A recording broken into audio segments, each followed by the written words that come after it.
المنان الذي خلق الإنسان وعلمه البيان والصلاة والسلام على رسوله سيد الإنس والجان وعلى آله وأصحابه ذوي الخير والإحسان أما بعد فأعوذ بالله من الشيطان الرجيم بسم الله الرحمن الرحيم محمد رسول الله والذين معه أشداء على الكفار رحماء بينهم صدق اللہ مولانا العظیم۔ بارگاہ رسالت میں آپ صلی اللہ تعالیٰ علیہ وسلم میں درود پاک کا ہدیہ پیش کریں۔ اللہم صلی علی سیدنا و مولانا محمد معدن الجود والکرم وآلہ واصحابہ الکرام وابنہ الکریم وبارک وسلم صلاة دائمة سرمدا ابدا۔ عزیزان گرامی وقار، تاریخ اسلام کی ابتدا کیسے ہوئی؟ حکومت اسلام، سلطنت اسلام اور اسلامی سیاست کا عروج و ارتقاء مدینہ طیبہ کی سرحدوں سے نکل کر پوری دنیا میں کیسے پھیلا، یہ تاریخ آپ کے سامنے میں رکھ رہا ہوں۔ ہر سال ہم کربلا کی داستان سنتے ہیں، لیکن مسلمانوں کو چاہیے کہ کربلا سے پہلے کیا ہوا تھا، کربلا کے بعد کیا ہوا، یہ حقیقت بھی جانیں، تاریخ پوری سمجھیں کہ کربلا کا سفر ہونے تک حضور پاک صلی اللہ تعالیٰ علیہ وسلم کی زندگی پاک سے لے کر حالات کس طرح سے تھے، کہاں تک پہنچے اور کن وجوہات کی بنیاد پر، اور کون سے وہ ایسے اسباب تھے جن کی بنیاد پر وہ کربلا جیسی جنگ واقع ہو گئی۔ ظاہر سی بات ہے، کوئی ایک بڑا سبب ہوتا ہے، دو قوموں کے درمیان، دو جماعتوں کے درمیان اگر مڈبھیڑ ہو جائے تو کوئی سبب ہوتا ہے۔ اس لیے پہلے تاریخ اسلام کو آپ سب کے ذہنوں میں محفوظ ہونا ضروری ہے، اور یوں بھی ہر مسلمان کی یہ ذمہ داری ہے کہ وہ اپنی دین کی تاریخ نہیں یاد رکھے گا تو کس کی یاد رکھے گا؟ نبی کریم صلی اللہ تعالیٰ علیہ وسلم کا ظاہری دور جب ختم ہوا، کل جیسے کہ میں نے آپ کے سامنے عرض کیا تھا، 11ویں ہجری تھی، ہجرت کا 11واں سال، ربیع الاول شریف کا مہینہ تھا، اور رسول کریم صلی اللہ تعالیٰ علیہ وسلم اپنے آخری حج سے فارغ ہو کر تشریف لائے تھے، حجۃ الوداع جس کو کہا جاتا ہے، اور 13 ربیع الاول شریف کو میرے آقا صلی اللہ تعالیٰ علیہ وسلم کی وفات ہوئی۔ آپ اس ظاہری دنیا سے پردہ فرما گئے۔ یہ امت کے لیے بہت ہی کٹھن مسئلہ تھا۔ وہ صحابہ جو ہمہ وقت رسول کریم صلی اللہ تعالیٰ علیہ وسلم سے خوشہ چین ہوتے تھے، ہمیشہ حضور کی صحبت میں رہنا پسند کرتے، ان کے لیے اچانک نبی کریم صلی اللہ تعالیٰ علیہ وسلم کا مجلس میں سے چلا جانا چھوٹا صدمہ نہیں تھا، بہت بڑا صدمہ تھا، اور یہ حالات اس قدر دیگرگوں ہو سکتے تھے کہ نظام درہم برہم ہو سکتا تھا، لیکن چونکہ یہ اللہ تعالیٰ کا دین ہے اور اس کی حفاظت خود اللہ نے اپنے ذمے میں لی ہے، اس دین کا بیڑا چلنا ہی ہے۔ حضور پاک صلی اللہ تعالیٰ علیہ وسلم کی وفات کے بعد دین کا کام نہ رکا نہ تھما۔ یہ اور بات ہے کہ صدمہ بہت بڑا تھا صحابہ پر، بہت بڑا تھا۔ اکثر صحابہ کرام، صحابہ تو صحابہ ہے جو حضور صلی اللہ علیہ وسلم پر جان و مال نچھاور کرتے تھے، جانوروں کا حال بھی یہ تھا جو نبی کریم صلی اللہ تعالیٰ علیہ وسلم کی سواریاں ہیں۔ قصوہ جو حضور کی اونٹنی تھی جس پر حضور صلی اللہ علیہ وسلم نے آخری حج ادا فرمایا، حضور کی وفات کے بعد اس اونٹنی نے تو کھانا پینا چھوڑ دیا تھا، نہ کھاتی تھی نہ پیتی تھی، کچھ نہیں، یہاں تک کہ حضرت ابوبکر صدیق رضی اللہ تعالیٰ عنہ اس کے پاس جاتے، یہ رسول اللہ کی سواری ہے، کوئی چیز کھانے کی سامنے کرتے تو اپنے پیروں سے اس کو ہٹا دیتی، اور اس اونٹنی کے روتے روتے آنکھیں اندھی ہو گئی تھی۔ نبی پاک صلی اللہ علیہ وسلم کی وفات کا غم جب ان کی سواریوں میں تھا تو صحابہ میں کتنا ہوگا، اور حضور کا جو خچر ہے، نبی کریم صلی اللہ تعالیٰ علیہ وسلم کے لیے خچر کی ایک سواری تھی، اس خچر کا حال یہ تھا کہ وہ مدینہ طیبہ کی گلیوں میں دیوانہ وار پروانہ وار گھومتا رہتا، اور یہاں تک کہ جس کنویں سے میرے آقا صلی اللہ تعالیٰ علیہ وسلم کو آخری غسل دیا گیا تھا، بیر غرس، آج بھی وہ مدینے میں موجود ہے، اس کنویں میں اس خچر نے چھلانگ لگا دی اور وہاں موت کا شکار ہوا۔ یہ جانوروں کی محبت تھی، تو صحابہ کرام پر کیسا صدمہ ہوا ہوگا۔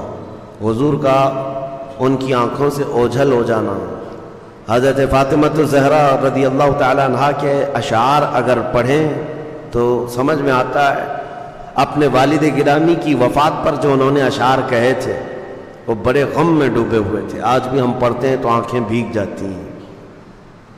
تو اتنے بڑے غم اور اتنے بڑے صدمے کے بعد اور اتنے بڑے مشن کو لے کر کے چلنا آسان کام نہیں۔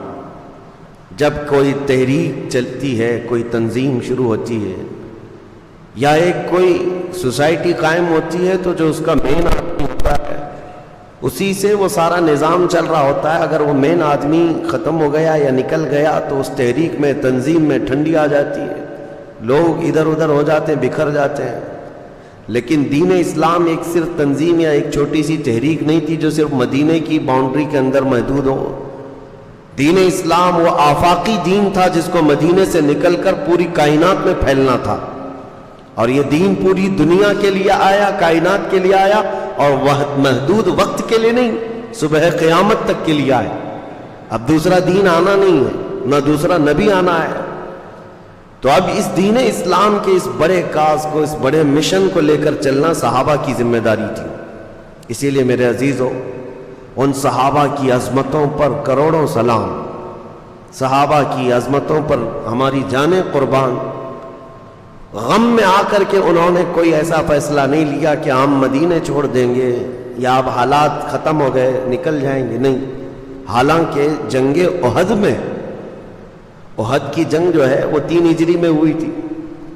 نبی پاک صلی اللہ تعالیٰ علیہ وسلم بنفس نفیس شریک ہیں جنگ احد میں، لیکن کافروں کی طرف سے، شیطان کی طرف سے یہ افواہ پھیلا دی گئی تھی حضور صلی اللہ علیہ وسلم کا قتل ہو گیا ہے۔ تو جو صحابہ وہاں موجود تھے، 700 صحابہ تھے جنگ احد کے اندر، ان میں سے اکثر صحابہ جیسی ہی یہ خبر پھیلی، اکثر نہ صحیح لیکن کچھ صحابہ، ان کے ہاتھوں سے تلوار چھوٹ گئی اور وہ اسی طرح دم بخود کھڑے رہ گئے۔ کفار مار رہے ہیں، تلواریں سونتے ہوئے، تیر تانے ہوئے، لیکن صحابہ کے ہاتھوں سے تلواریں چھوٹ گئی اور وہ لڑنا ہی نہیں چاہتے تھے۔ ان کو پکڑ پکڑ کر تلواریں دی جا رہی تھی، تو وہ کیا کہتے، جب رسول اللہ ہے ہی نہیں تو اب پھر لڑنا کس کے لیے؟ ہم نے سنا ہے کہ نبی پاک صلی اللہ تعالیٰ علیہ وسلم کی شہادت ہو گئی، انتقال ہو گیا۔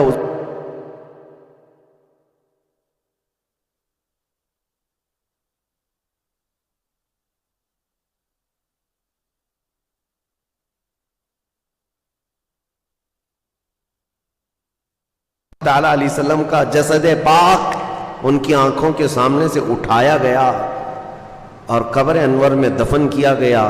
تو یہ آسان کام نہیں تھا اتنے بڑے غم کو برداشت کرنا اور اس کے بعد یہ پورے دین اسلام کے مشن کو لے کر چلنا۔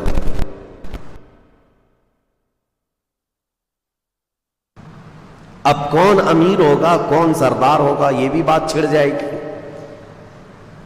امام کے جانے کے بعد کوئی نائب ہو، کوئی ان کا جانشین ہو، اس کے لیے قوم میں ظاہر سی بات ہے اختلافات آئی جائیں گے۔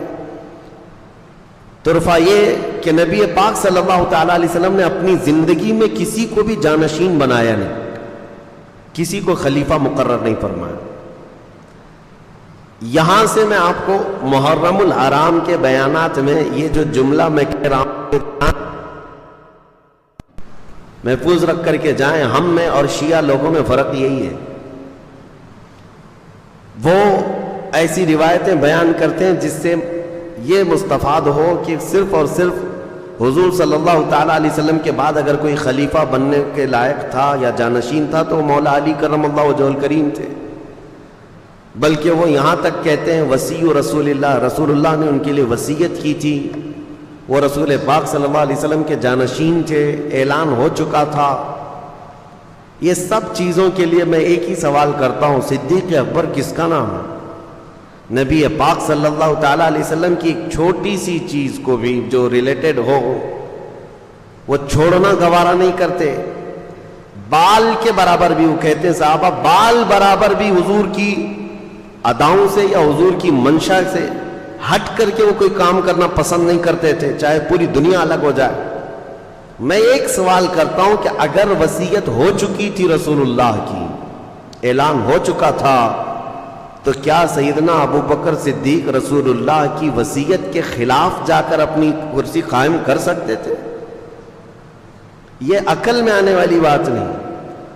وہ ابو بکر صدیق رضی اللہ تعالیٰ عنہ جو رسول اللہ صلی اللہ علیہ وسلم کی پیروی میں اور ان کی سنتوں میں اس قدر حساس تھے کہ روز اول سے وہ ایمان لائے ہوئے ہیں. سب سے پہلے اسلام لانے والوں میں نام ہے. ہر وقت رسول پاک صلی اللہ تعالیٰ علیہ وسلم کے ساتھ کھڑے ہونے والے. اگر حضور نے اعلان کر دیا ہوتا تو کیا حضرت ابو بکر صدیق اس کی نافرمانی کرتے، اس فرمان کے خلاف جاتے؟ ممکن ہی نہیں لگتا، ممکن ہی نہیں لگتا. اس لیے میں آپ کو یہ بتا رہا ہوں کہ اس روایت کو محفوظ رکھ لو اپنے ذہنوں میں کہ حضور نے اپنی پوری زندگی میں کسی کو اپنا جانشین مقرر نہیں فرمایا، کسی کو خلیفہ بنایا نہیں. یہ مسلم بات ہے. اگر رسول کریم صلی اللہ تعالیٰ علیہ وسلم بناتے، ایک روایت امام جلال الدین سیوطی رحمۃ اللہ تعالیٰ علیہ کی تاریخ الخلفاء سے میں آپ کے سامنے رکھ رہا ہوں. امام جلال الدین سیوطی بہت بڑے محدث ہیں. ان کی یہ روایت ہے، آپ فرماتے ہیں کہ رسول پاک صلی اللہ تعالیٰ علیہ وسلم کے جانشینی کے اور خلافت کا اعلان نہ کرنے کی وجہ کیا ہے؟ کیوں نہیں منتخب فرمایا کسی کو بنا دیتے، خلیفہ بنا دیتے، جانشین بنا دیتے، لیکن بنایا کیوں نہیں؟ اس میں کیا وجہ ہے؟ امام جلال الدین سیوطی کی یہ روایت تاریخ الخلفاء میں موجود ہے. فرماتے ہیں کہ نبی پاک صلی اللہ تعالیٰ علیہ وسلم نے خود فرمایا، اگر میں تم پر کسی خلیفہ کو مقرر کر دوں اور تم میں سے کوئی بھی اس کی نافرمانی کر دے یا اس کی اطاعت سے تھوڑا بہت بھی ادھر ادھر کر دے تو اللہ کا عذاب آ جائے گا. کیونکہ رسول پاک صلی اللہ تعالیٰ علیہ وسلم کا فرمان عالی شان ہے. تو امام جلال الدین سیوطی رحمۃ اللہ علیہ یہ روایت فرماتے ہیں کہ حکمت اللہ بہتر جانے، دین اسلام کا یہ اتنا بڑا لہلہاتا ہوا باغیچہ جو 14 صدیوں سے آج تک ہم تک پہنچا ہوا ہے، اس کے پتوں کو، اس کے پھولوں کو، اس کے پھلوں کو کتنی مرتبہ لوگوں نے ظلم کے ہاتھوں سے مروڑ دیا، لیکن اس کی شاخیں آج بھی ہری بھری ہیں، آج بھی ہری بھری ہیں.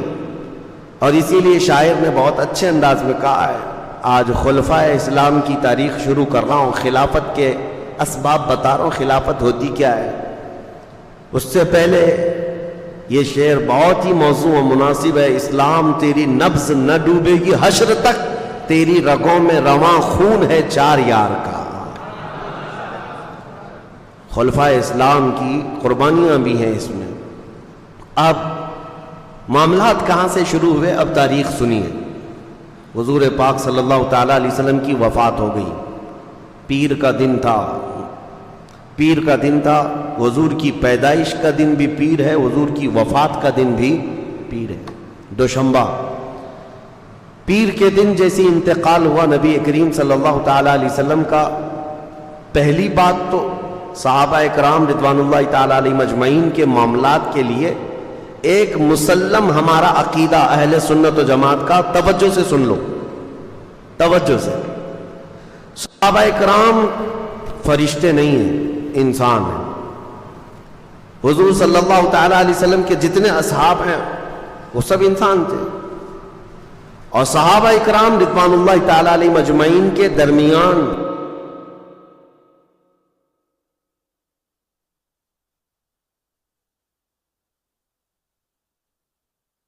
ذکر کرنا اور پھیلانا یہ حرام ہے، ناجائز ہے.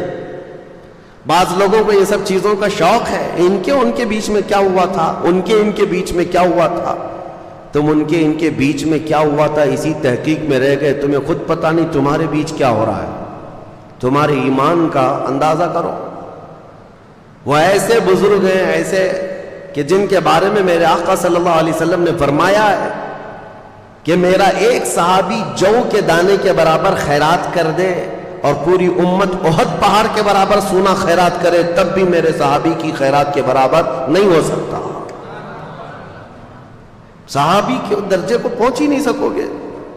نبی پاک صلی اللہ تعالی علیہ وسلم نے فرمایا اللہ اللہ فی اصحابی، لوگوں کو ڈرایا خبردار خبردار میرے صحابہ کے بارے میں، لا تسبوا اصحابی، میرے صحابہ کو گالی مت دینا. آج ایک جماعت باضابطہ طور پر صحابہ کو نشانی بنا چکی ہے، نشانہ بنا چکی ہے اپنے گالی گلوچ کا، اور ایسا لگتا ہے 14 صدیوں کے بعد یہ لوگ بڑے ترم خواہ ہیں جو فیصلہ کرنے بیٹھے ہیں. وہ حق پر تھے کہ یہ غلط تھے. جنہوں نے رسول اللہ صلی اللہ تعالی علیہ وسلم کی صحبت کا شرف پایا ہے، تمہیں اندازہ نہیں وہ کون سے مقام پر پہنچ گئے. سیدنا عبد القادر جیلانی غوث الاعظم بغدادی رضی اللہ تعالیٰ عنہ کے متعلق یہ بات منسوب ہے. آپ نے فرمایا امت میں ہم اولیاء کی کیٹیگری جانتے ہیں نا، کوئی نجبہ ہیں، اقطاب ہیں، ابدال ہیں، اوتاد ہیں، اور پھر غوث ہیں، قطب ہیں. یہ ساری چیزیں غوث کا درجہ اولیاء میں بہت اونچا ہوتا ہے، لیکن وہ غوث خود فرماتے ہیں صحابی کے درجے کے متعلق، فرماتے ہیں رسول اللہ کے صحابہ جو جہاد میں جایا کرتے تھے گھوڑوں پر بیٹھ کر، ان گھوڑوں کے ٹاپ کے نیچے سے جو دھول اڑتی تھی غوث کا مقام وہاں تک بھی نہیں پہنچ سکتا. تم کہاں کمپیئر کرنے چل پڑے آج کے 2 ٹانگ کے جانور نبی پاک صلی اللہ تعالی علیہ وسلم کے صحابہ سے اپنے آپ کو کمپیئر کرنے لگے. علم تمہارے پاس زیادہ. اس لیے میں تنبیہ کے ساتھ کہتا ہوں اے سنیو، یہ وقت ایسا آ چکا ہے جگہ جگہ سوشل میڈیا پر اور کچھ نوجوانوں کے درمیان یہ بحثیں چھڑنے لگ گئی ہیں صحابہ کے اختلافات کے بارے میں. مولا علی کرم اللہ وجہہ الکریم اور حضرت امیر معاویہ کے درمیان کیا جنگیں ہوئی جی، کون سے اختلافات ہوئے تھے. حضرت خالد بن ولید رضی اللہ تعالیٰ عنہ، حضرت عمر فاروق رضی اللہ تعالیٰ عنہ، ان کے درمیان کیا معاملات ہو گئے تھے. حضرت عثمان ابن عفان رضی اللہ تعالیٰ عنہ اور دیگر صحابہ اکرام کے درمیان.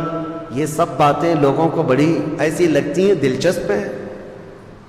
اس میں آج داخل ہوتے ہوتے نوجوان ایمان سے ہاتھ دھو بیٹھے ہیں. میں تو یہ کہتا ہوں وہ بہت بڑی چیزیں ہیں. تمہیں تو اپنے ماں باپ کے اختلاف میں بھی نہیں جانا چاہیے.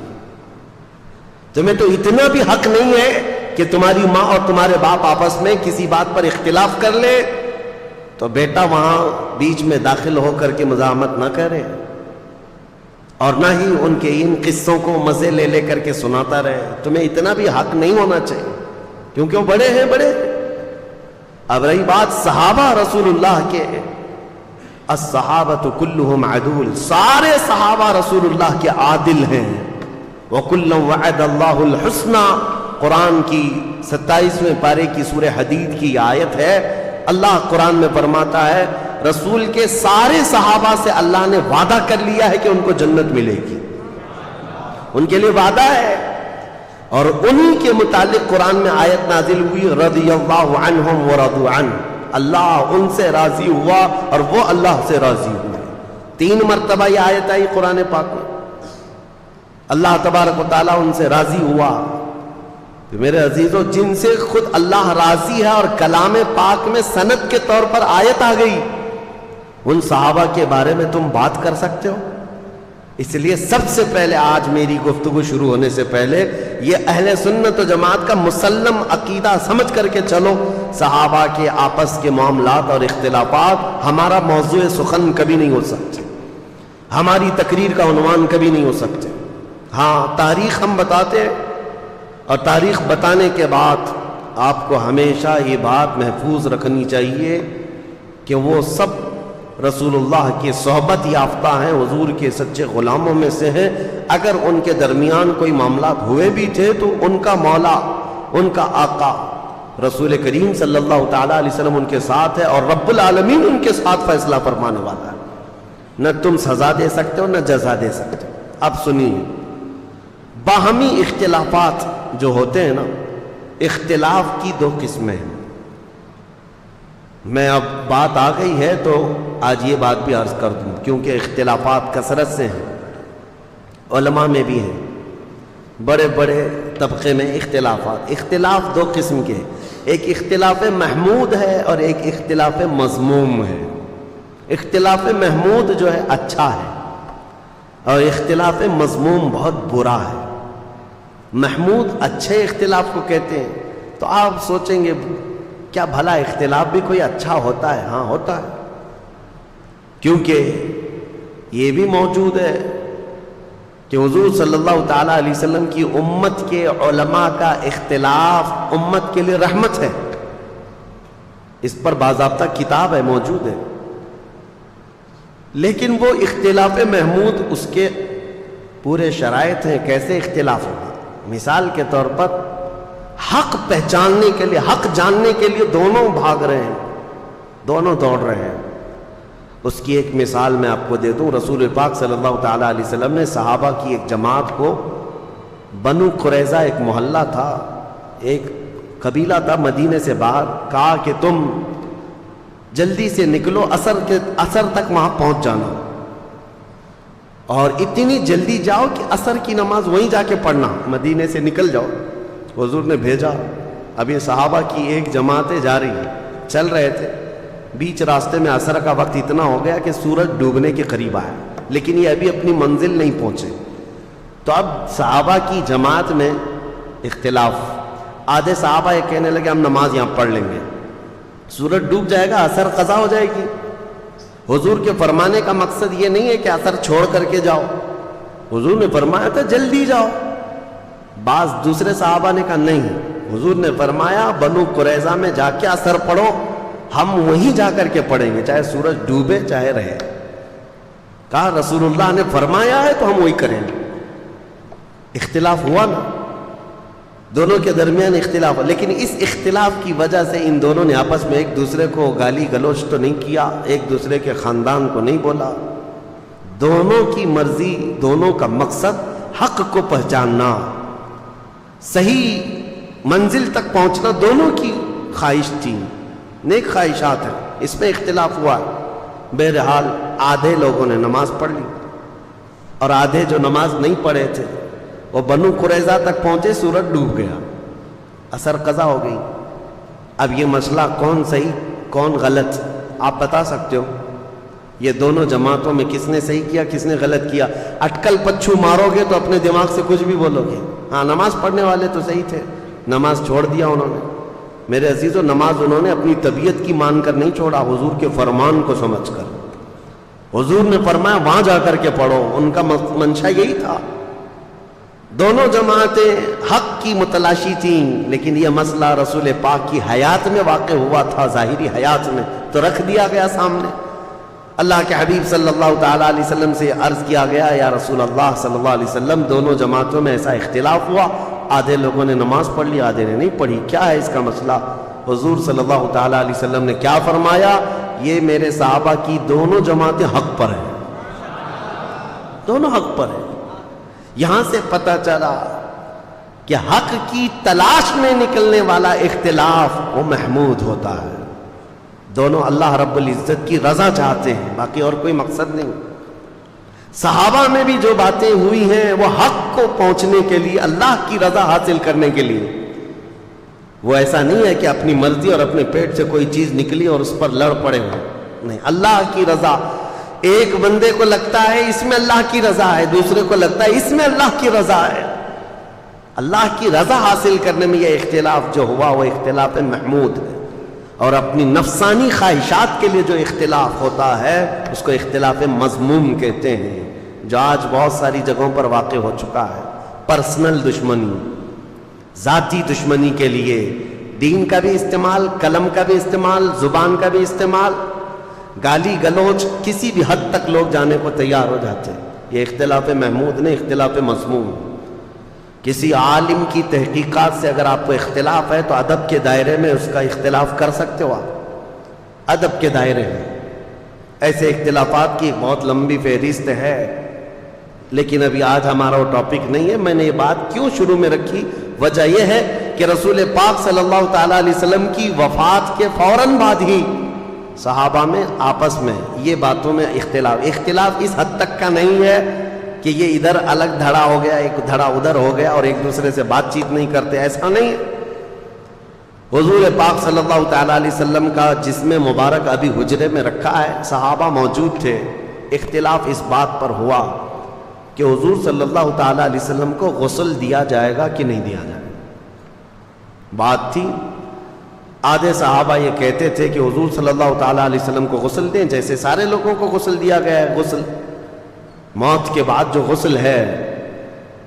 اب حضور صلی اللہ تعالیٰ علیہ وسلم کے لباس پاک کو کوئی ہٹائے، حضور کے لباس کو کوئی ہٹائے اور کوئی دوسرا غسل دے، ان معاملات کو لے کر کے صحابہ حجرے میں کھڑے ہو کر کے آپس میں یہ باتیں کر رہے تھے۔ یہ اختلاف مذموم نہیں، محمود تھا۔ بعض کہہ رہے تھے غسل دیا جائے، بعض صحابہ کہہ رہے تھے نہیں، نبی پاک صلی اللہ تعالیٰ علیہ وسلم نور علی نور، اللہ کے رسول صلی اللہ تعالیٰ علیہ وسلم اسی حالت میں دنیا سے جائیں گے۔ صحابہ میں یہ بات ابھی چل رہی تھی، حدیث شریف ہے، صحیح حدیث ہے بخاری کی بھی، کہ اچانک وہ حجرے میں جتنے کھڑے صحابہ تھے، چھوٹا حجرہ تھا، بہت سارے لوگ اندر آ نہیں سکتے تھے، جتنے صحابہ کھڑے تھے وہ کہتے ہیں ہم کو غنودگی طاری ہوئی، نیند آ گئی، آنکھیں جھپکی اور سب کے سب وہاں پر اونگنے لگے۔ تھوڑی دیر جھپکی آئی، پھر آنکھیں کھلی تو دیکھتے ہیں حضور کو غسل دیا ہوا ہے، نبی پاک صلی اللہ تعالیٰ علیہ وسلم غسل شدہ ہیں، پانی کے قطرات ٹپک رہے ہیں، مسئلہ حل ہو گیا، اب لڑنا کسی بات پر نہیں تھا۔ دوسرا اختلاف اس بات پر ہوا کہ نبی پاک صلی اللہ تعالیٰ علیہ وسلم کو کہاں دفن کیا جائے۔ بعض صحابہ کہتے تھے مکہ میں لے جائیں، ان کا آبائی وطن ہے، بعض کہتے 30,000 کے قریب انبیاء اکرام بیت المقدس کے آس پاس دفن ہیں، حضور صلی اللہ تعالیٰ علیہ وسلم کے بھائی ہیں سارے انبیاء، وہاں لے جا کر کے دفن کریں، اور بعض صحابہ کہتے نہیں ہم مدینے سے باہر نہ لے جائیں۔ یہ اختلاف تھا، 3 جماعتیں تھیں۔ پھر سیدنا ابو بکر صدیق رضی اللہ تعالیٰ عنہ سے یہ حدیث آپ نے سنائی کہ میرے آقا صلی اللہ تعالیٰ علیہ وسلم نے اپنی زندگی میں فرمایا تھا اللہ کے ہر نبی کو وہیں دفن کیا جاتا ہے جس جگہ ان کی روح قبض کی جاتی ہے۔ مسئلہ حل ہو گیا۔ فرمایا کہ حضور صلی اللہ تعالیٰ علیہ وسلم کی روح پاک یہاں قبض کی گئی، حضرت عائشہ کے مکان میں، تو اب یہیں دفن ہوں گے۔ اس بات کا بھی خلاصہ ہوا۔ اب ان کے بعد حضور اکرم صلی اللہ تعالیٰ علیہ وسلم کی تدفین کے بعد نماز جنازہ کے بارے میں بہت سارے لوگ پوچھتے ہیں حضور کی جنازے کی نماز کیسے ہوئی؟ وہ ایک ساتھ جم غفیر کے نماز ادا نہیں کی گئی تھی، بلکہ حضور صلی اللہ تعالیٰ علیہ وسلم کے جسم پاک کو حجرے میں ہی رکھا گیا تھا، اور صحابہ کی ایک ایک جماعت آتی تھی، نماز پڑھتی تھی اور چلے جاتے تھے۔ بلکہ یہ اس نماز جنازہ کے بارے میں بھی صحابہ میں باتیں ہوئی کہ کون پڑھے گا، کون پڑھائے گا، کس طرح سے۔ اب اس میں پھر حضور کی ہی ایک روایت حدیث صحابہ نے سنائی کہ اللہ کے نبی نے فرمایا کہ تم سب کے سب میرے حجرے سے باہر چلے جانا۔ سب سے پہلے حضور صلی اللہ تعالیٰ علیہ وسلم کے جسم اقدس کے پاس نماز جنازہ کے لیے کوئی اور نہیں، جبرائیل امین آئیں گے، سید الملائکہ حاضر ہوئے فرشتوں کی جماعت کے ساتھ، پھر ان کے بعد حضرت میکائیل علیہ السلام، پھر حضرت اسرافیل علیہ السلام، پھر حضرت اسرائیل علیہ السلام، انہوں نے نمازیں ادا کی فرشتوں کی جماعتوں کے ساتھ، اور ان کے جانے کے بعد پھر حضرت ابو بکر صدیق اندر آئے صحابہ کی جماعت کے ساتھ، پھر ایک کے بعد دیگر صحابہ داخل ہوئے اور سبوں نے اپنی اپنی نمازیں ادا کی۔ اب یہاں ایک مسئلہ بتاؤ، نماز جنازہ جو ہوتی ہے وہ میت کی بخشش اور اس کی مغفرت کی دعا کے لیے ہوتی ہے۔ اب رسول پاک صلی اللہ تعالیٰ علیہ وسلم کی نماز جنازہ پڑھنے والے حضور کے لیے مغفرت کی دعا کرنے گئے تھے، حضور کی بخشش کا سوال کرنے گئے تھے؟ ارے وہ رسول جو ہاتھ نہ اٹھائے تو قیامت میں کسی کا حساب نہ ہو۔ نماز جنازہ 2 طریقے کی ہے، اسی لیے فرمایا گیا نماز جنازہ میں حاضر ہو جاؤ، تمہاری کثرت جو ہوگی تمہاری جماعت ہوگی، تم اس کی مغفرت کی دعا کرو گے، اللہ میت کو معاف کر دے گا. ایک روایت. اور فرمایا اگر کوئی بہت نیک انسان کا انتقال ہوا تب بھی جنازہ پڑھو، اس لیے کہ جتنے شریک ہوں گے ان کے گناہ معاف ہو جائیں گے. تو وہاں یہ مسئلہ بھی حل ہے. رسول کریم صلی اللہ تعالی علیہ وسلم کے نماز جنازہ میں جو گئے تھے وہ سب کے سب مستفیض ہو کر کے آئے، حضور سے انوار و برکات لے کر کے آئے. دفن کی بات، بدھ کے دن حضور صلی اللہ تعالی علیہ وسلم کی تدفین ہوئی. 2 دن کے بعد، پیر کے بعد سے لے کر کے بدھ کے دن تک نبی پاک صلی اللہ تعالی علیہ وسلم کے کثیر صحابہ تھے، نماز پڑھنے میں ہی یہ وقت نکلتا رہا. اور تدفین کے بعد اب جو معاملہ سب سے پہلے درپیش ہے مسلمانوں کی امامت کا، مسلمانوں کی عمارت کا. حضور کے جاتے ہی اختلافات اس قدر ہو گئے تھے باہر صحابہ میں نہیں، دیگر لوگوں میں جو نفس پرست لوگ تھے. کچھ تو نبوت کا جھوٹا دعویٰ بھی کر بیٹھے.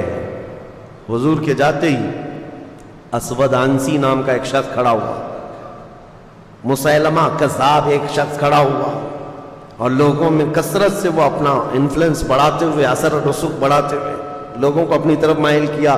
میں اور سچا رسول ہوں، میں اور سچا نبی ہوں، ایسا سہولت دینے لگا. جو سہولت کے پیچھے بھاگتے ہیں وہ ایسے نبیوں کے پیچھے بھاگتے ہیں. شریعت حضور صلی اللہ تعالیٰ علیہ وسلم کی، اسی لیے مسلمانوں ہمیشہ یاد رکھو کہ اگر تم تن آسانی چاہو گے تو شیطان کسی بھی گڑھے میں لے جا کے تمہیں گرا دے گا. تم ہمیشہ یہ یاد رکھو میری طبیعت چاہے یا نہ چاہے، جو میرے مصطفیٰ کی شریعت ہے وہی حق ہے. لوگ آتے ہیں بیوی کو 3 طلاق دے دیا، ہم نے بتا دیا ہے کہ ہو گئی ہے، پھر وہ ایسا کوئی مولوی ڈھونڈتے ہیں جو اس سے کہے کہ نہیں ہوئی، ابھی رہ سکتا ہے. وہ ڈھونڈتے رہتے ہیں کہیں نہ کہیں سے، سہولت چاہتے ہیں. جبکہ صحیح احادیث اور صحیح قرآن کی آیات سے جو مسئلہ مل گیا تو اس کے بعد اپنی خواہشات کو ختم کر دو، یہی شریعت ہے. اور لوگوں کو آسانی چاہیے. روزے میں بھی کوئی 1 گھنٹہ پہلے افطار کرنے کی پرمیشن دینے لگ جائے تو اس کے بھی بہت سارے مرید بن جائیں گے کہ ہمارے یہاں کنسیشن ہے. بہت سارے ایسی جگہوں پر بنتے بنتے فرقے اسی لیے بن گئے شیطان کے، وہ آلہ کار بن جاتے ہیں، شیطان ان کو لے جاتا ہے.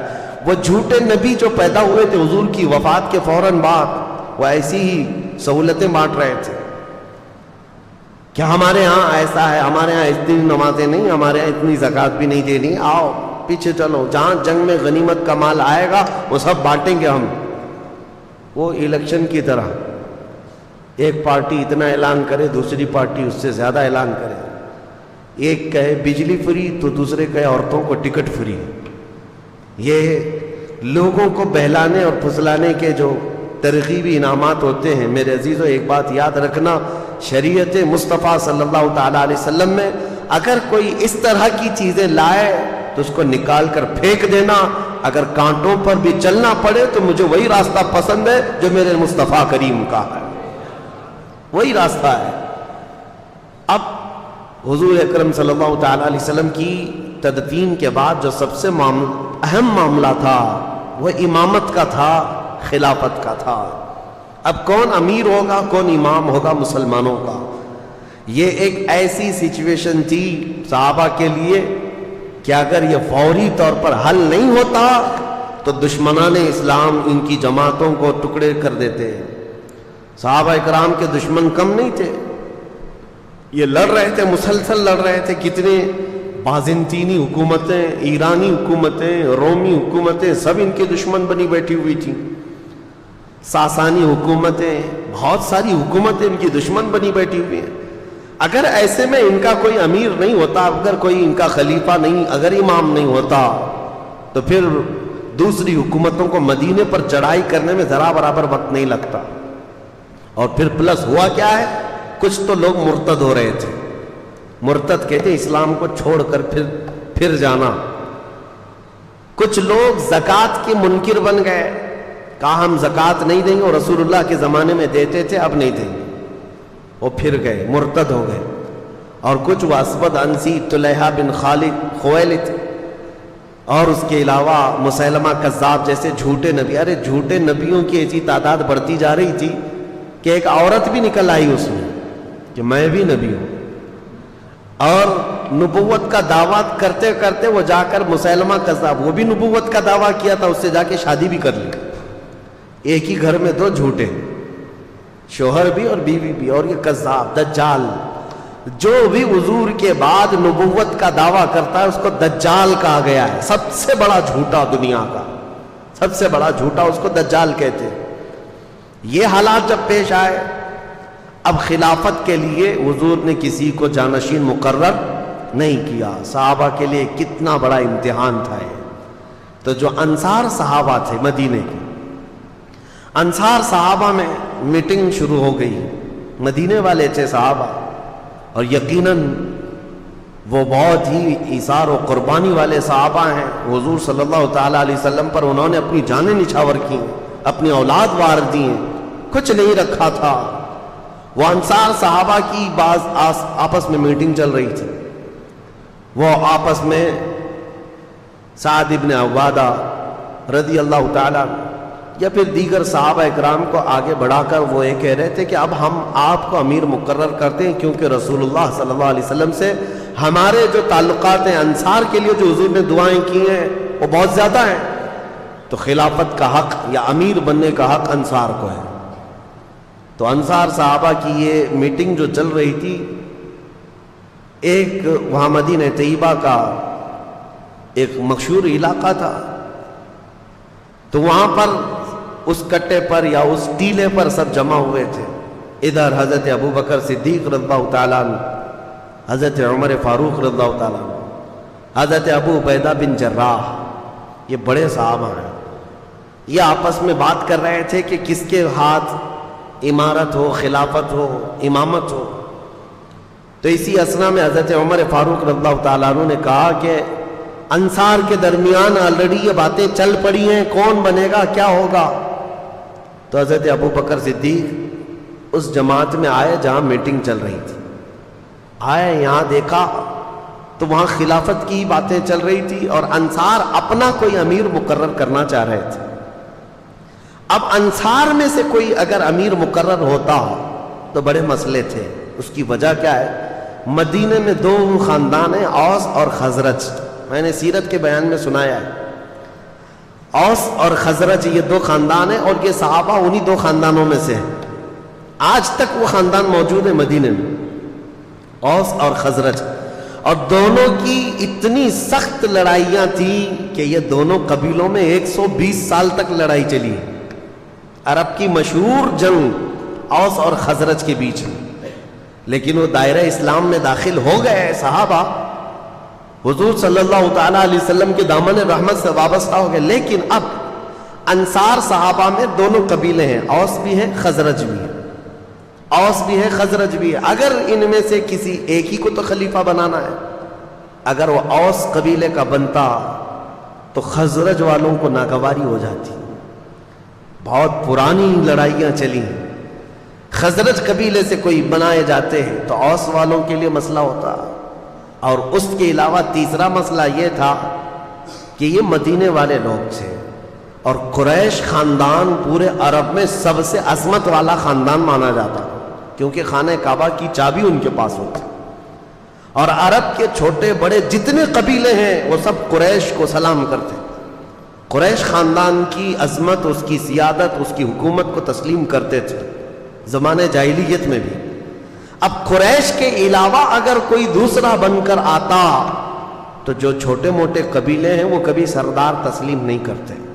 عربوں کے اندر یہ رواج، عرب قبیلے اور پھر مکہ میں رہنے والے دوسرے قبیلے اوس اور خزرج کے کسی کو امیر وہ نہیں قبول کر پاتے.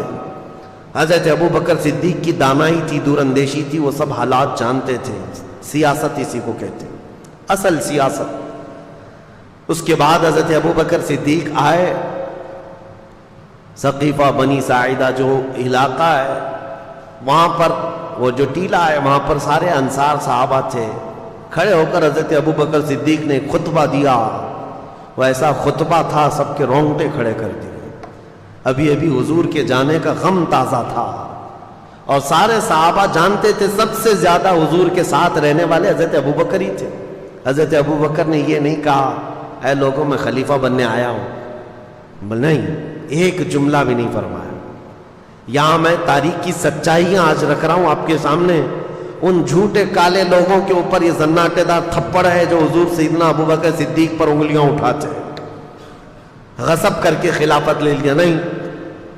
وہاں پر آئے، انصار صحابہ کی جماعت کے درمیان خطبہ دیا اور کہا اے انصار، تمہاری قربانیاں ہمیں یاد ہیں، جب ہم آئے تھے بے گھر تھے، تم نے یہاں گھر دیے، مہاجرین کو تم نے سنبھالا، رسول اللہ کے قدم بقدم ساتھ رہے، اے انصار تمہاری قربانیاں سب ہم یہ تسلیم کرتے ہیں، لیکن مسئلہ یہ کہ اگر تم میں سے کوئی امیر مقرر ہو گیا، کوئی خلیفہ مقرر ہو گیا، تو عرب کے دوسرے قبیلے اس کو تسلیم نہیں کریں گے، بغاوت ہو جائے گی، مکہ والے اور قریش والے اس بات کو تسلیم نہیں کر پائیں گے۔ اس لیے رسول کریم صلی اللہ تعالی علیہ وسلم جس خاندان سے تھے اسی خاندان کا کوئی امیر ہونا چاہیے۔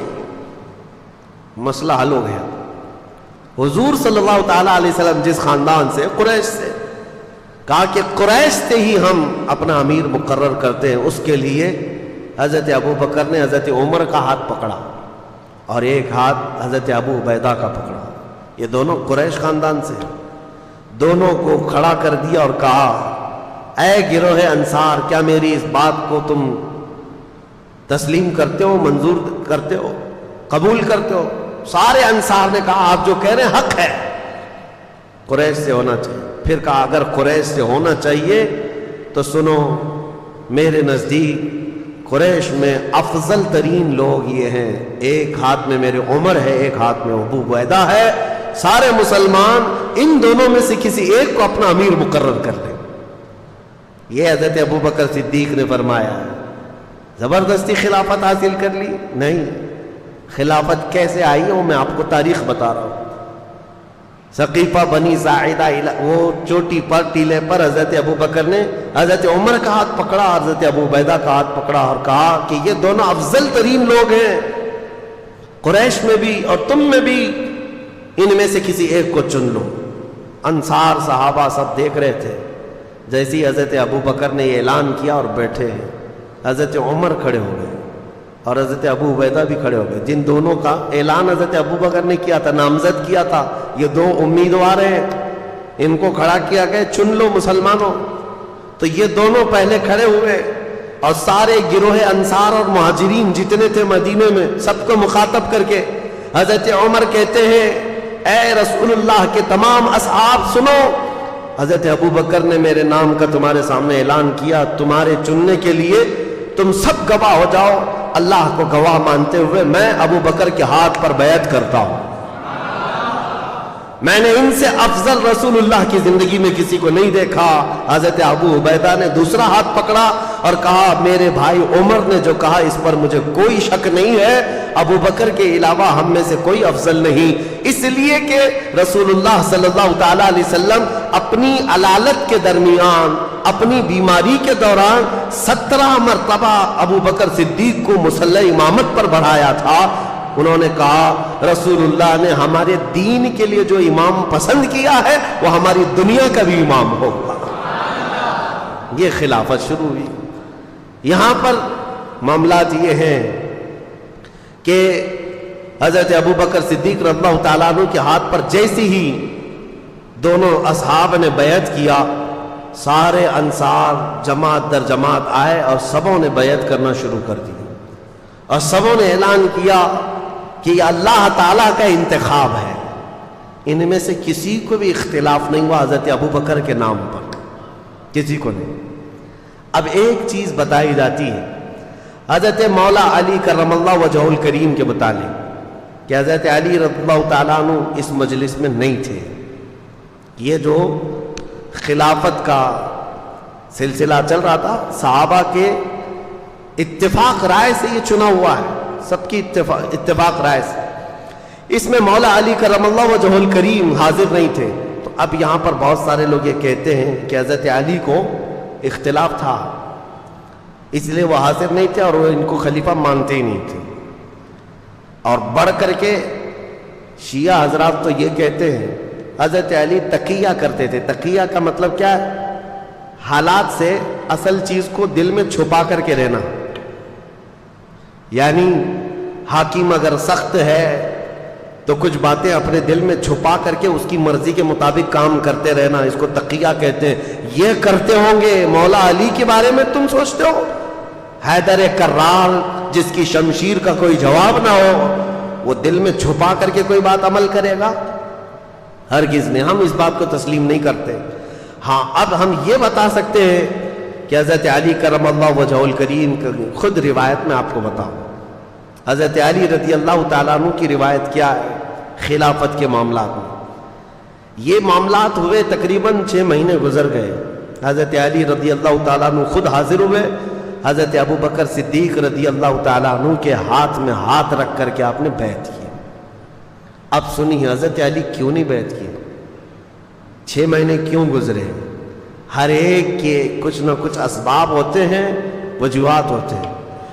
یہ مسئلہ میں اور آپ کیوں پوچھیں کہ حضرت علی کیوں نہیں آئے تھے؟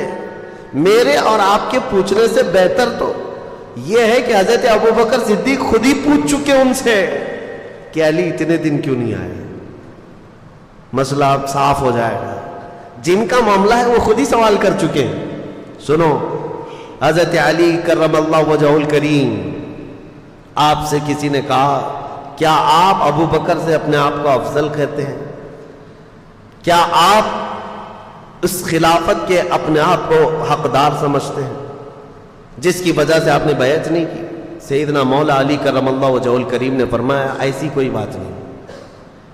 میں نے یہ عہد کر لیا تھا دل میں کہ جب تک جو وحی نازل ہو رہی تھی قرآن پاک, حضرت ابو بکر صدیق کی خلافت کا ایک اہم کام میں آپ کو بتاؤں, اہم کام, آپ جامع القرآن ہیں. قرآن پہلے پتوں پر لکھا ہوا تھا, چمڑوں پر لکھا ہوا تھا, پتھروں پر لکھا ہوا تھا, کیونکہ 23 سال تک قرآن اترتا رہا اور سب صحابہ کے پاس الگ الگ جگہ پر تھا.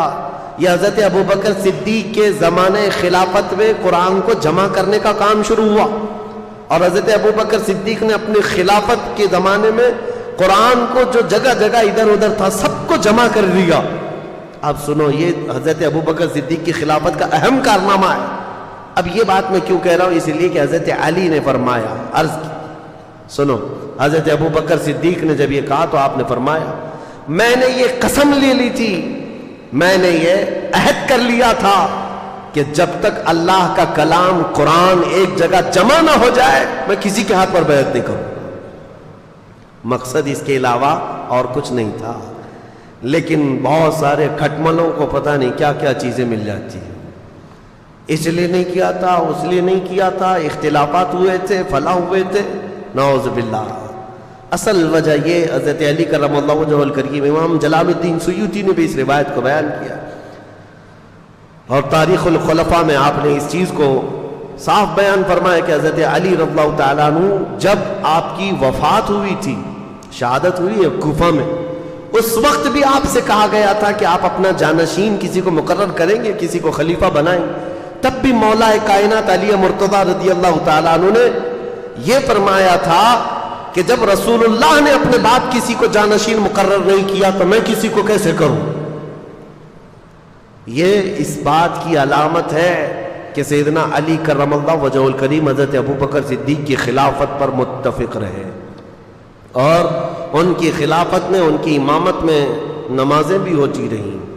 دیکھیں, میں سب سے پہلے کہہ رہا ہوں کہ سنیوں کا مجمع ہے, اختلافات صحابہ کو ذکر کرنا بھی نہیں چاہیے. اس سے تمہارا لینا دینا کیا ہے؟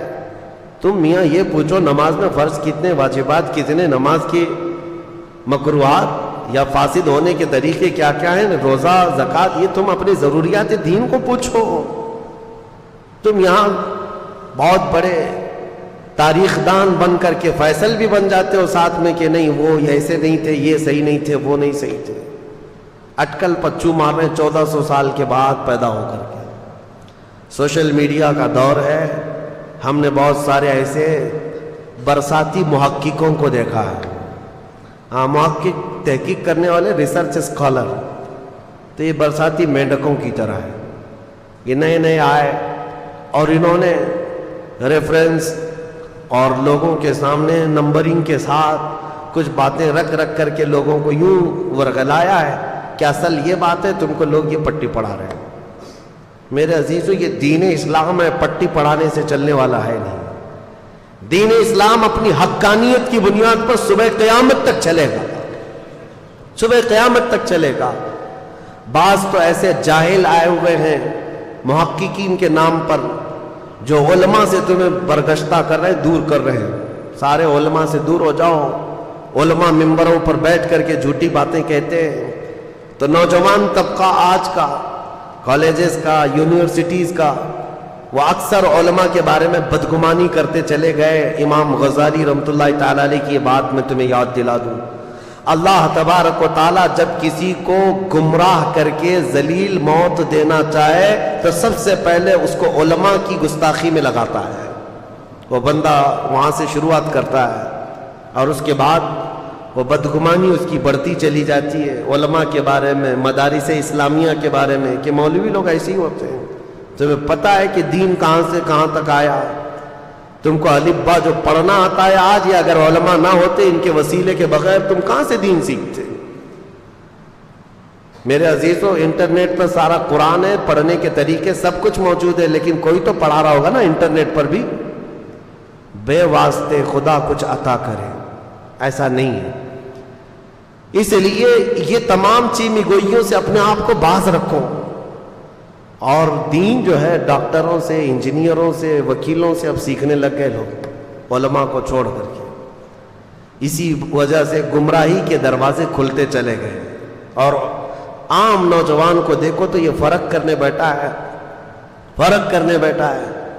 کوئی آ کر کے سوال کرتا ہے، سرکار غریب نواز افضل تھے کہ غوث پاک افضل تھے؟ تجھے کیا فرق پڑتا ہے؟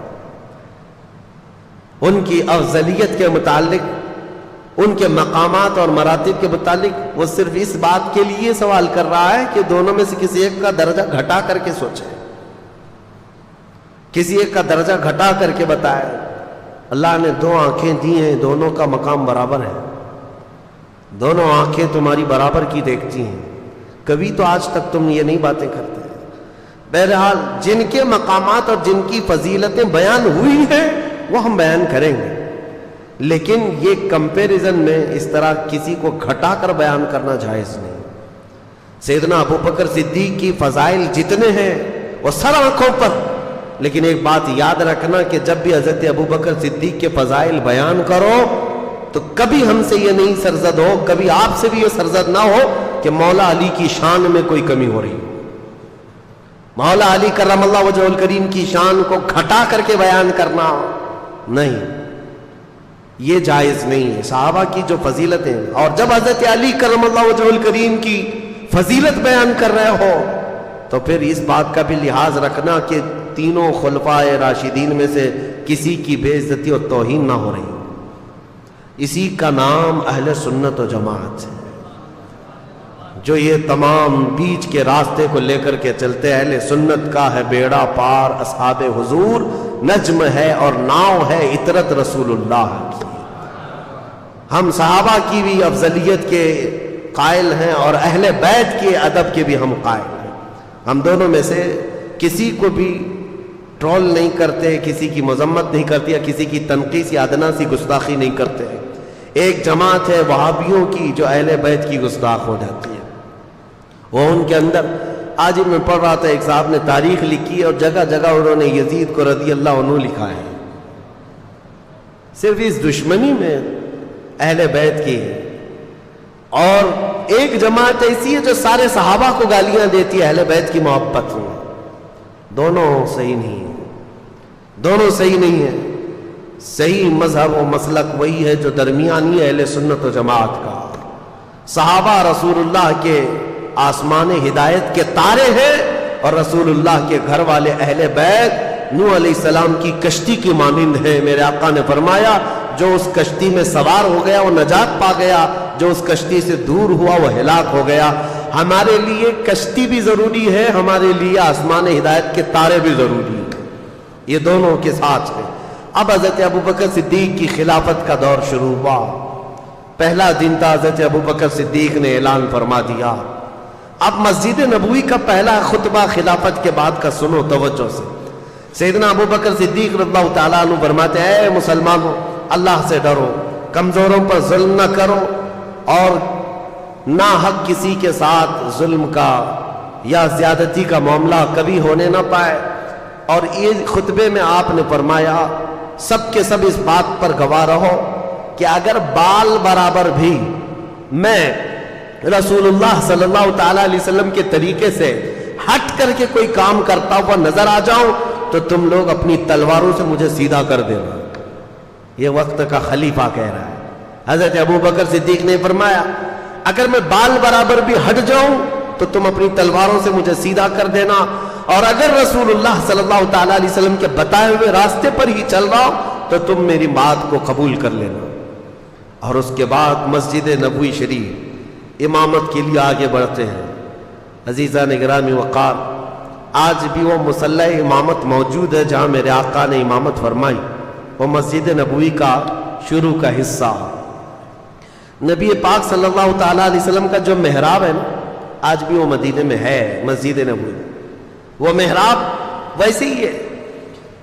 حضرت ابو بکر صدیق جیسے ہی آئے اس محراب کو آپ نے کیا کر دیا, بند کر دیا. جہاں رسول کریم صلی اللہ علیہ وسلم جیسے یہ محراب ہے اس محراب کو بند کر کے آپ نے دیوار چن دی, ایک دیوار بنائی اور پیچھے آ گئے مصلی لے کر, پیچھے کی طرف آ گئے. لوگوں نے کہا وہ رسول اللہ کا محراب, رسول کریم صلی اللہ تعالیٰ علیہ وسلم کا محراب ہے, آپ نے وہاں پر دیوار لگا دی اور آپ پیچھے مصلی لے کر کے آ گئے. اللہ اکبر, کمال عشق دیکھو. کہتے ہیں میں نہیں چاہتا کہ جہاں رسول اللہ کے قدم ہو میرے قدم ہو, بلکہ میں نے مصلی پیچھے اس لیے ہٹا لیا کہ جب میں سجدے میں جاؤں تو میرا سر وہاں ہو جہاں رسول اللہ کے قدم تھے. بخدا خدا کا یہی ہے در, نہیں اور کوئی مفر مکر, جو وہاں سے ہو یہیں آ کے ہو, جو یہاں نہیں تو وہاں نہیں. اعلیٰ حضرت نے جو فرمایا, حضرت ابو بکر صدیق نے کہا کہ میرا سر وہاں لگے جہاں رسول اللہ کے قدم لگتے تھے, کیونکہ حضور پیچھے کھڑے ہوتے اور پیشانی حضور کی محراب کے اندر ہوتی.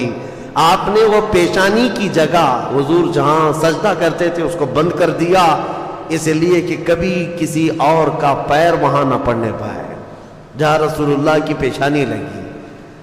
یہ خلافت کا دور شروع ہوا تو آپ نے اعلان فرمایا اے لوگوں, صدیق اکبر رضی اللہ تعالیٰ عنہ فرماتے ہیں کہ اے لوگوں دیکھو مدینہ طیبہ میں آج جو حالات پیدا ہو چکے ہیں ان سب کے لیے فوری طور پر کوئی تدبیر اختیار کرنا ضروری ہے. کیا کیا حالات تھے, چیلنجز میں آپ کے سامنے رکھتا ہوں, آپ خود محسوس کر لیں گے کتنا ڈیفیکلٹ تھا ڈیسیزن لینا.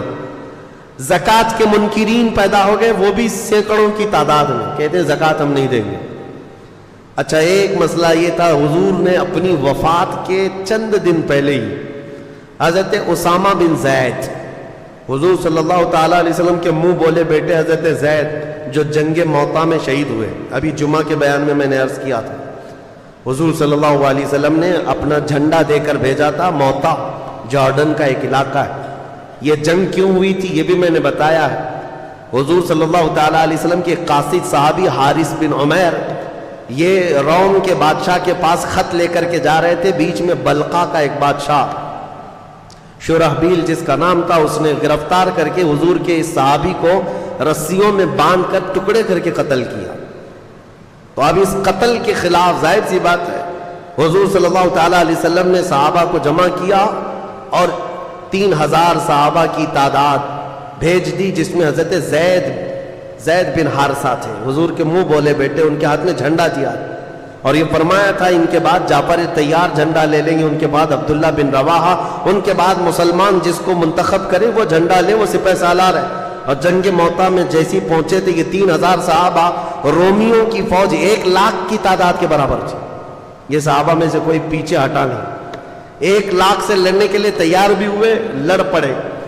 اور اس کے بعد حضرت زید بن حارثہ شہید ہو گئے, حضور کے منہ بولے بیٹے اس جنگ میں شہید ہوئے, پہلے شہید. اس کے بعد حضرت جعفر طیار جو حضرت علی کے سگے بھائی ہیں, ان کو رومیوں نے پیٹ سے بیچ میں کاٹ کر 2 ٹکڑے کر دیے تھے. وہ شہید ہوئے. تیسرے حضرت عبداللہ بن رواحہ یہ بھی شہید ہوئے.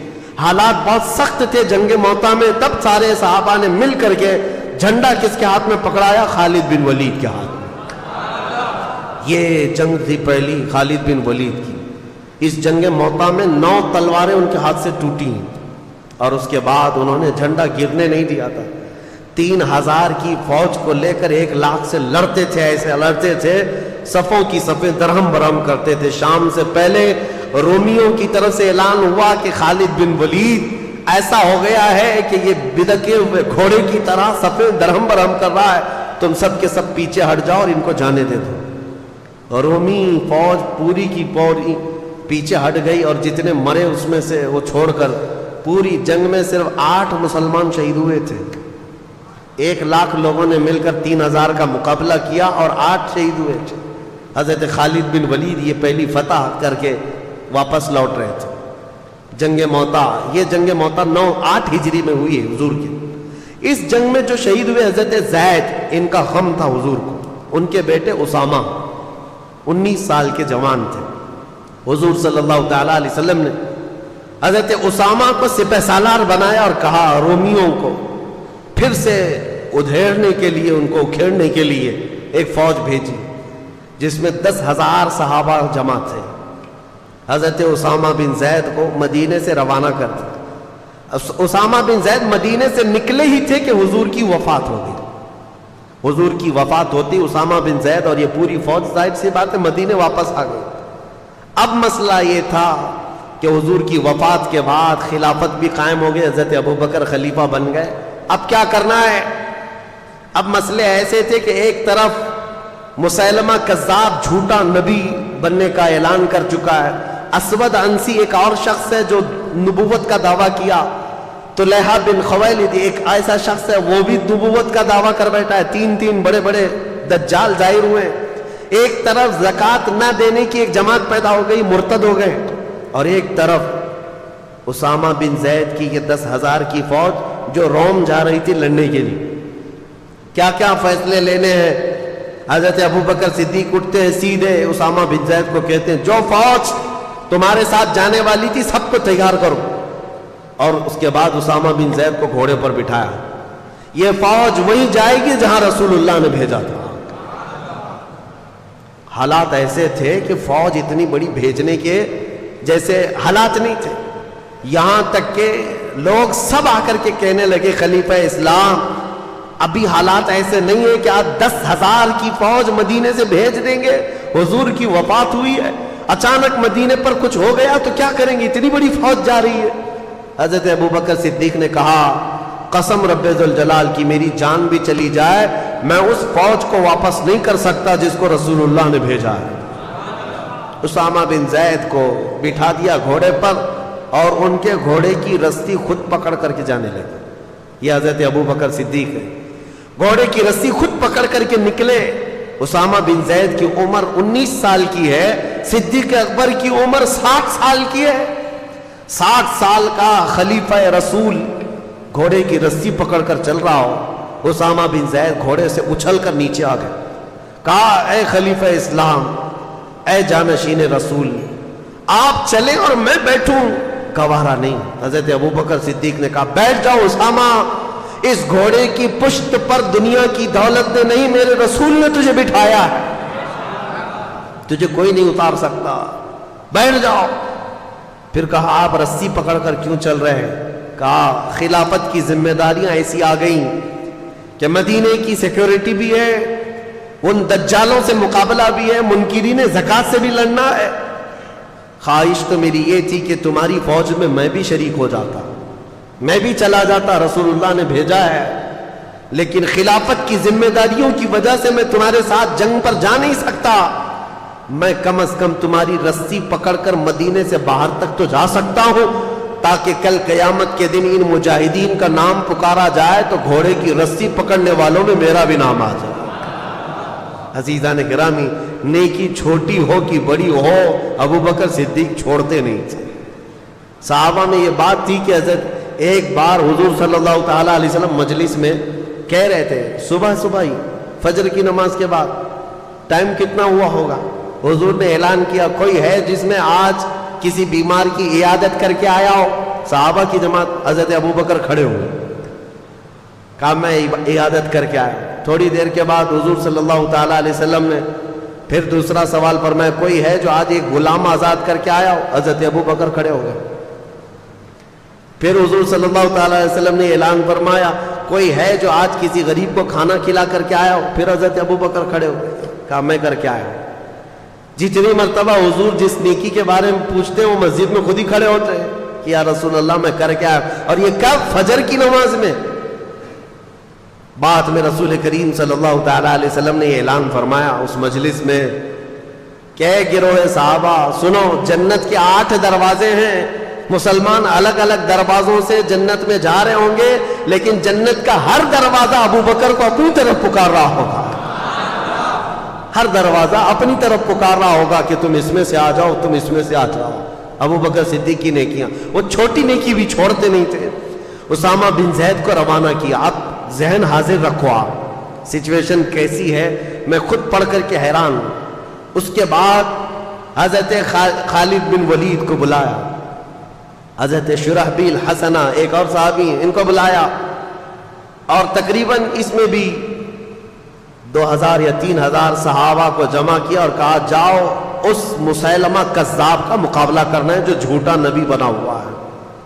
یہ گئے جھوٹے نبی کے مقابلے کے لیے، جب گئے تھے لوگ، اس وقت حضرت خالد بن ولید اپنی ایک چھوٹی سی جماعت لے کر کے الگ اسود انسی اور طلحہ بن خویلد جو 2 اور جھوٹے نبی تھے، کہا میں ان کا کام پہلے کر کے آتا ہوں۔ حضرت خالد بن ولید گئے، ان کے مقابل میں کون کھڑا ہوتا؟ اسود انسی کو، طلحہ بن خویلد کے جتنے ہواری مواری تھے سب کو مار ڈالا، اور وہ ڈر کے مارے جھوٹا نبی ملک شام بھاگ گیا، اور روایت میں ہے کہ بعد میں مسلمان بھی ہو گیا، چھوڑ دیا۔ اسود انسی جو تھا اس کو اس کے قریبی لوگوں نے مار ڈالا۔ حضرت خالد بن ولید کی ہیبت ایسی تاری ہوئی، یہ 2 جھوٹوں کو مار کر کے حضرت خالد بن ولید پھر آئے شرحبیل حسنہ کے ساتھ۔ یہ 3000 صحابہ کی جماعت تھی، لیکن جیسے ہی گئے یہ مسیلمہ کذاب 30,000 لوگوں کو جمع کر چکا تھا۔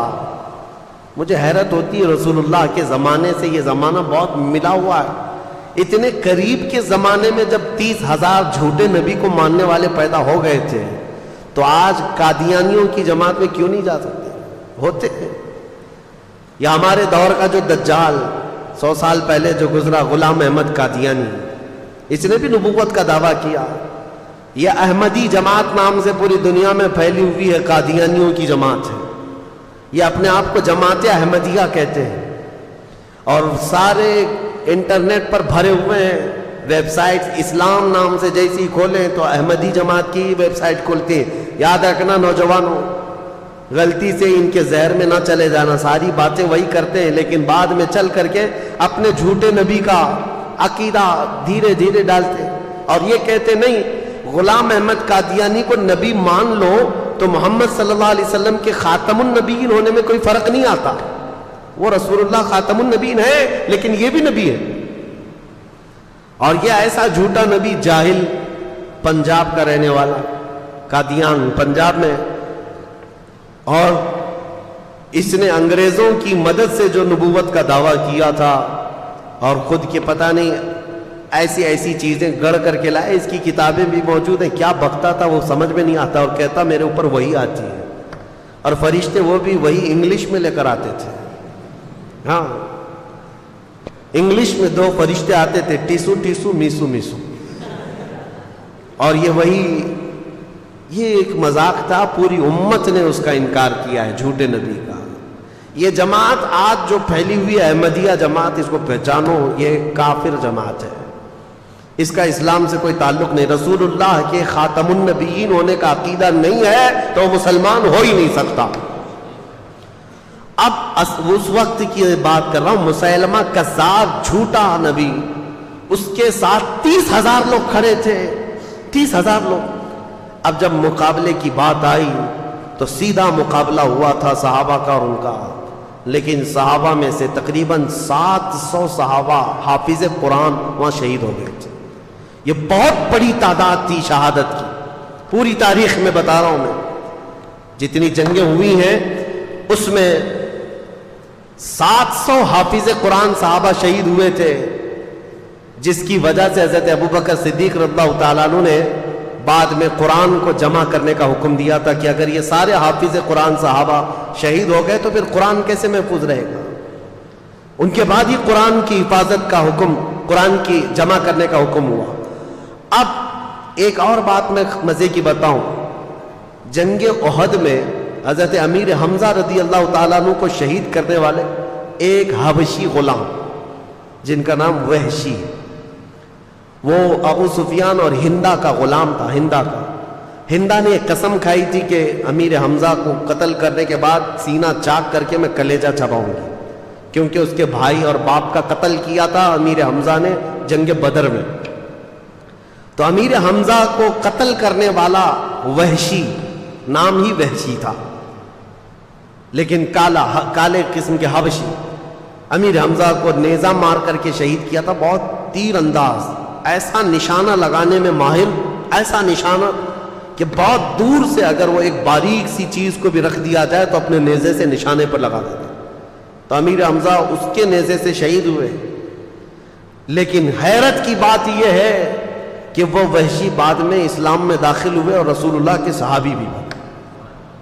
میرے آقا نے بہتوں کو معاف کیا ہے، بہتوں کو معاف کیا ہے، لیکن یہ وحشی، اب ہم انہیں حضرت وحشی کہتے ہیں، ہمیشہ اس غم میں رہتے تھے کہ میں نے رسول اللہ کے چچا کو قتل کیا ہے، رسول اللہ کے قریبی چچا اور سپہ سالار اسلام بطل جلیل اللہ کے شیر کو میں نے قتل کیا۔ اپنے آپ میں وہ غمگین رہتے تھے کہ میں نے کیسے کو قتل کیا، اس کا کفارہ انہیں ادا کرنا تھا۔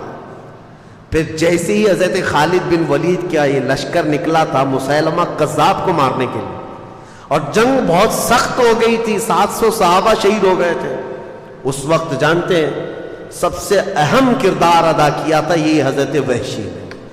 نشانہ باز کی ضرورت تھی، مسیلمہ کذاب چھپ چھپ کر کے بیٹھتا تھا، اس کے اطراف لوگوں کی بھیڑ ہوتی، چھپتا تھا۔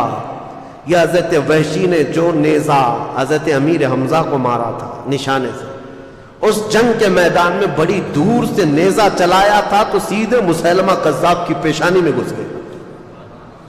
وہ جھوٹا نبی ایک ہی دم میں مر گیا، نیچے زمین پر آ گیا۔ وہ حضرت وحشی کہتے تھے میں نے یہ کفارہ ادا کر لیا، زمانے جاہلیت میں میں نے ایک بطل جلیل کو قتل کر دیا تھا، زمانے اسلام میں دنیا کا سب سے بڑا دجال جھوٹا نبی تھا، اس کو میں نے قتل کیا۔ یہ جنگ صرف کر لیا حضرت ابوبکر صدیق نے۔ اب سنیے، حالات ایسے تھے کہ ایک طرف حضرت خالد بن ولید مسیلمہ کذاب سے لڑنے کے لیے گئے، ایک طرف حضرت اسامہ بن زید 10,000 کا لشکر لے کر رومیوں سے لڑنے گئے، ان کے باپ کا بدلہ بھی لینا تھا، رومیوں سے لڑنے کے لیے گئے۔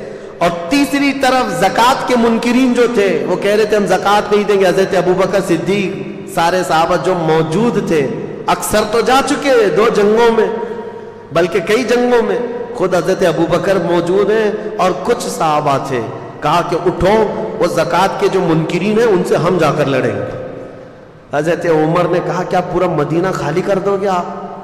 خلافت پہ ابھی آئے بیٹھے ہیں اور آنن فانن آپ ساری لڑائیاں، ادھر بھی ادھر بھی وہ بھی یہ بھی، یہ زکوٰۃ کے جو منکرین ہیں ان کو بعد میں نپٹ لیں گے۔ صدیق اکبر نے کیا کہا جانتے ہو؟ اے عمر، اسلام سے پہلے جو تمہارے اندر شدت تھی، جو جلال تھا، وہ کہاں چلا گیا؟ دین اور ایمان کے متعلق تمہارا غضب ٹھنڈا کیوں ہو گیا؟ اور پھر کہتے ہیں سارے مدینے والے آ کر مجھے روک دے کہ منکرین زکوٰۃ سے لڑنا نہیں چاہیے۔ کہتے ہیں قسم خدا کی، وہ ایک بکری کا بچہ بھی جو زکوٰۃ میں پہلے دیتے تھے، اگر وہ بھی ان لوگوں نے دبا کر کے رکھ لیا تو یہ ابو بکر ان سے لڑتا رہے گا، چاہے مدینے والوں کے چھیٹڑے اڑ جائیں۔ کیوں؟ اس کو ہلکے میں نہیں لیتے تھے۔ کہا آج انہوں نے زکوٰۃ کا انکار کیا، کل نمازوں کا انکار کریں گے، اس کے بعد پھر وہ دین اسلام کی بنیادوں کو ہلا دیں گے۔ یہ ہوتی ہے خلافت کی اہم ذمہ داری کو سمجھنا۔ برائی جب شروع ہو تو اس کے ناکے پر ہی روک لگا دینا چاہیے۔ یہ نہیں کہ بڑھنے کے بعد دیکھیں گے مقابلہ کر کے روک لیں گے، نہیں. حضرت ابوبکر صدیق نے منکرین زکوٰۃ سے لڑنے کے لیے بھی صحابہ کو بھیج دیا، اور یہ تینوں محاذ پر گئے ہوئے صحابہ کوئی بھی ناکام واپس نہیں لوٹا، کوئی ناکام نہیں لوٹا. حضرت اسامہ بن زید کی عمر تو 19 سال کی تھی، رومیوں کے دانت کھٹے کر کے ان کو کھدیڑ کر کے واپس تشریف لائے. خالد بن ولید اسود انسی کو بھی مار دیا، طلحہ خویلد کا فتنہ بھی ختم کیا، مسیلمہ کذاب جھوٹے نبی کو بھی مار دیا. سات فتنے ختم کر کے حضرت خالد بن ولید وہاں سے لوٹ رہے تھے. اور یہ منکرین زکوٰۃ کے لیے جو صحابہ گئے تھے وہ سارے منکرین زکوٰۃ جو زکوٰۃ دینے سے انکار کر رہے تھے ایسے ڈر گئے کہ سچی توبہ کیا اور ساری زکاتیں لا کر مدینے میں جمع کر دیا. یہ سارے فتنے ایک ساتھ ختم کیے تھے سیدنا ابوبکر صدیق رضی اللہ تعالیٰ. خلافت، سیاست اور حکومت. اس کے بعد کیا آپ کب سوتے تھے، کب جاگتے تھے اور کب یہ سارے کام کرتے تھے؟ ایک صحابی حضرت مثنیٰ، ابھی یہ سب واپس آئے نہیں ہیں. سنو، اسامہ بن زید آئے نہیں، خالد بن ولید آئے نہیں، زکوٰۃ کے منکرین آئے نہیں. ایک صحابی عراق سے آئے، عراق کے رہنے والے حضرت مثنیٰ رضی اللہ تعالیٰ. یہ خود مسلمان تھے اور ان کا خاندان عیسائی تھا. یہ آئے اور کہا، اے خلیفہ اسلام، عراق کے لوگ، ملک شام کے لوگ، ایران کی حکومت تھی اس وقت، میں نے تاریخ میں پہلے ہی بتایا، پرشین امپائر، فارس کے لوگ، یہ مسلمان، یہ عربوں سے اتنا شدید چڑھتے تھے. اب سنیے، عرب کی اور ایران کی جنگ آج کی نہیں ہے، یہ بہت پرانی ہے. آج بھی ان لوگوں کی لڑائیاں چلیں. ایرانی عربوں کو نہیں مانتے، عرب ایرانیوں کو نہیں مانتے. یہ بہت پرانی ان کی شقاوت ہے، آپس میں دشمنی. ایران کا جو بادشاہ تھا کسرا اس وقت، خسرو پرویز، یزدگرد اور پھر جو ہے بزرج مہر، یہ سب وہ بادشاہ ہیں ایران کے جو کسرا کہلاتے تھے. یہ کوئی عرب آدمی ان کے ہاں نظر آتا تو اس کے کندھے کاٹ دیتے تھے. عربوں سے اتنی نفرت کرتے تھے، اور عرب لوگ بھی ان سے نفرت کرتے تھے، ایرانیوں کو برداشت نہیں کرتے تھے. کبھی کبھار ایرانی جو ہے حکومت کرتے کرتے یمن تک آ گئے، حجاز مدینے تک بھی آ گئے تھے. عرب لوگوں کی ان کے ساتھ جنگیں چلتی رہی ہیں. اب جب اسلام آیا اور اس کا رعب و دبدبہ قائم ہوا تو جانتے رسول اللہ کا خط لے کر کے ایک صحابی گئے تھے خسرو پرویز بادشاہ کے پاس. اس نے رسول اللہ کا خط پھاڑ کر پھینک دیا تھا، اور جو قاصد صحابی آئے تھے ان کا قتل کر دیا تھا، اور کہا، غلام مجھے حکم دیتے ہیں اسلام میں آؤ. عربوں کو غلام سمجھتے تھے، حقیر سمجھتے تھے عربوں کو. ایرانیوں کی فطرت یہ بہت پرانی ہے. اب تو مسلمان ہوئے ہیں، بہت زمانہ ہو گیا ہے، لیکن وہ جو ایرانی تھے آگ پرست، آتش پرست، آگ کی پوجا کرنے والے، وہ عربوں سے شدید اختلاف رکھتے تھے. اور حضور صلی اللہ تعالیٰ علیہ وسلم نے فرمایا بھی تھا اس بادشاہ کے بارے میں، جس نے میرا خط پھاڑا اللہ اس کی سلطنت کو پھاڑ دے گا. حضور کی زبان سے نکلا تھا. اب حضرت ابوبکر صدیق کی خلافت کا دور ہے، ایرانیوں کا بھی دبدبہ ہے. ایران جو ہے یہ اتنا ہی نہیں تھا جو آج ہے. وہ فارس جو ہے اس میں عراق بھی آتا، ملک شام بھی آتا. پھر ایک روم ہے، رومن امپائر، جو ٹرکی تھا. اس زمانے میں قسطنطنیہ جو استنبول شہر ہے آج، یہ روم کا دارالخلافہ تھا، کیپٹل سٹی تھی، راجدھانی تھی. وہاں سے سارے رومی حکومت کرتے تھے. روم کے اندر تقریباً 40-50 آج کی کنٹریاں آتی تھیں اس زمانے. تو ایک طرف وہ تھے، ایک طرف یہ تھے. تو حضرت مثنیٰ جو عراق کے تھے وہ آ کر حضرت ابوبکر کے پاس اتنا کہنے لگ گئے کہ عراق میں ہم چاہتے ہیں کہ اسلام لے کر کے جائیں، وہاں ایرانیوں کا بڑا دبدبہ ہے، آپ کیا فرماتے ہیں؟ حضرت ابوبکر نے پوچھا، سارے صحابہ جو جنگوں پہ جا چکے ہیں اب ایک طرف آئے اور کہہ رہے ہیں عراق جانا ہے. کہا پہلے جاؤ تم اپنے خاندان کو مسلمان کرو. وہ گئے، ان کا خاندان ان کی تبلیغ پر پورا اسلام لایا. حضرت ابوبکر صدیق صرف حضرت مثنیٰ کے خاندان کو اور چند صحابہ کو کہتے جاؤ عراق پہنچو، اور اگر ایران کے بادشاہ کا کوئی وزیر جو وہاں پر تھا، وہاں پر جو موجود تھا، اس نے اگر مقابلہ کیا تو تم ان کے ساتھ جنگ کرنا. یہ حضرت ابوبکر صدیق کی غیرت ایمانی دیکھو، جذبہ تو دیکھو. ایک خاندان اور تھوڑے صحابہ کو ایران جیسی حکومت کے کسی وزیر سے لڑنے کے لیے بھیج دی. اور وہ صحابی بھی ہیں، ایسا نہیں کہہ رہے ہیں کہاں بھیج رہے ہیں آپ، وہ بھی ایمان کامل کے ساتھ چل پڑے. بیچ راستے میں تھے حضرت خالد بن ولید، یہ مسیلمہ کذاب کو قتل کر کے آ رہے تھے. حضرت ابوبکر نے یہیں سے خط لکھ دیا خالد بن ولید کو کہ مدینے مت آنا، جتنے صحابہ تمہارے ساتھ بچے ہیں ان سب کو لے کر کے عراق کی فتح کرنے چلے جانا. مدینے آنے تک بھی نہیں دیا. حضرت خالد بن ولید خط کو چومتے ہیں اور وہیں سے عراق چل پڑتے ہیں. ان میں سے کوئی ایک نے بھی یہ نہیں کہا گھر جائیں گے آرام کریں گے. حضرت خالد بن ولید اپنے صحابہ جتنے تھے بچے ہوئے ان کو لے کر حضرت مثنیٰ کے ساتھ جمع ہو گئے اور عراق کی طرف چل پڑے. اللہ اکبر. میں اب یہ ساری چیزیں بیان بھی نہیں کر پاؤں گا، اتنی فتوحات حضرت خالد بن ولید کی ہیں، نام یاد نہیں رہ جاتے. جاتے ساتھ آپ نے عراق کی سرحد پر داخلہ کیا اور جو وہاں کا باج گزار تھا، جو بادشاہ بنا ہوا عراق کا تھا، وہ ایران کا باج گزار، ایران کا وزیر تھا، وہ بھی کٹر آتش پرست.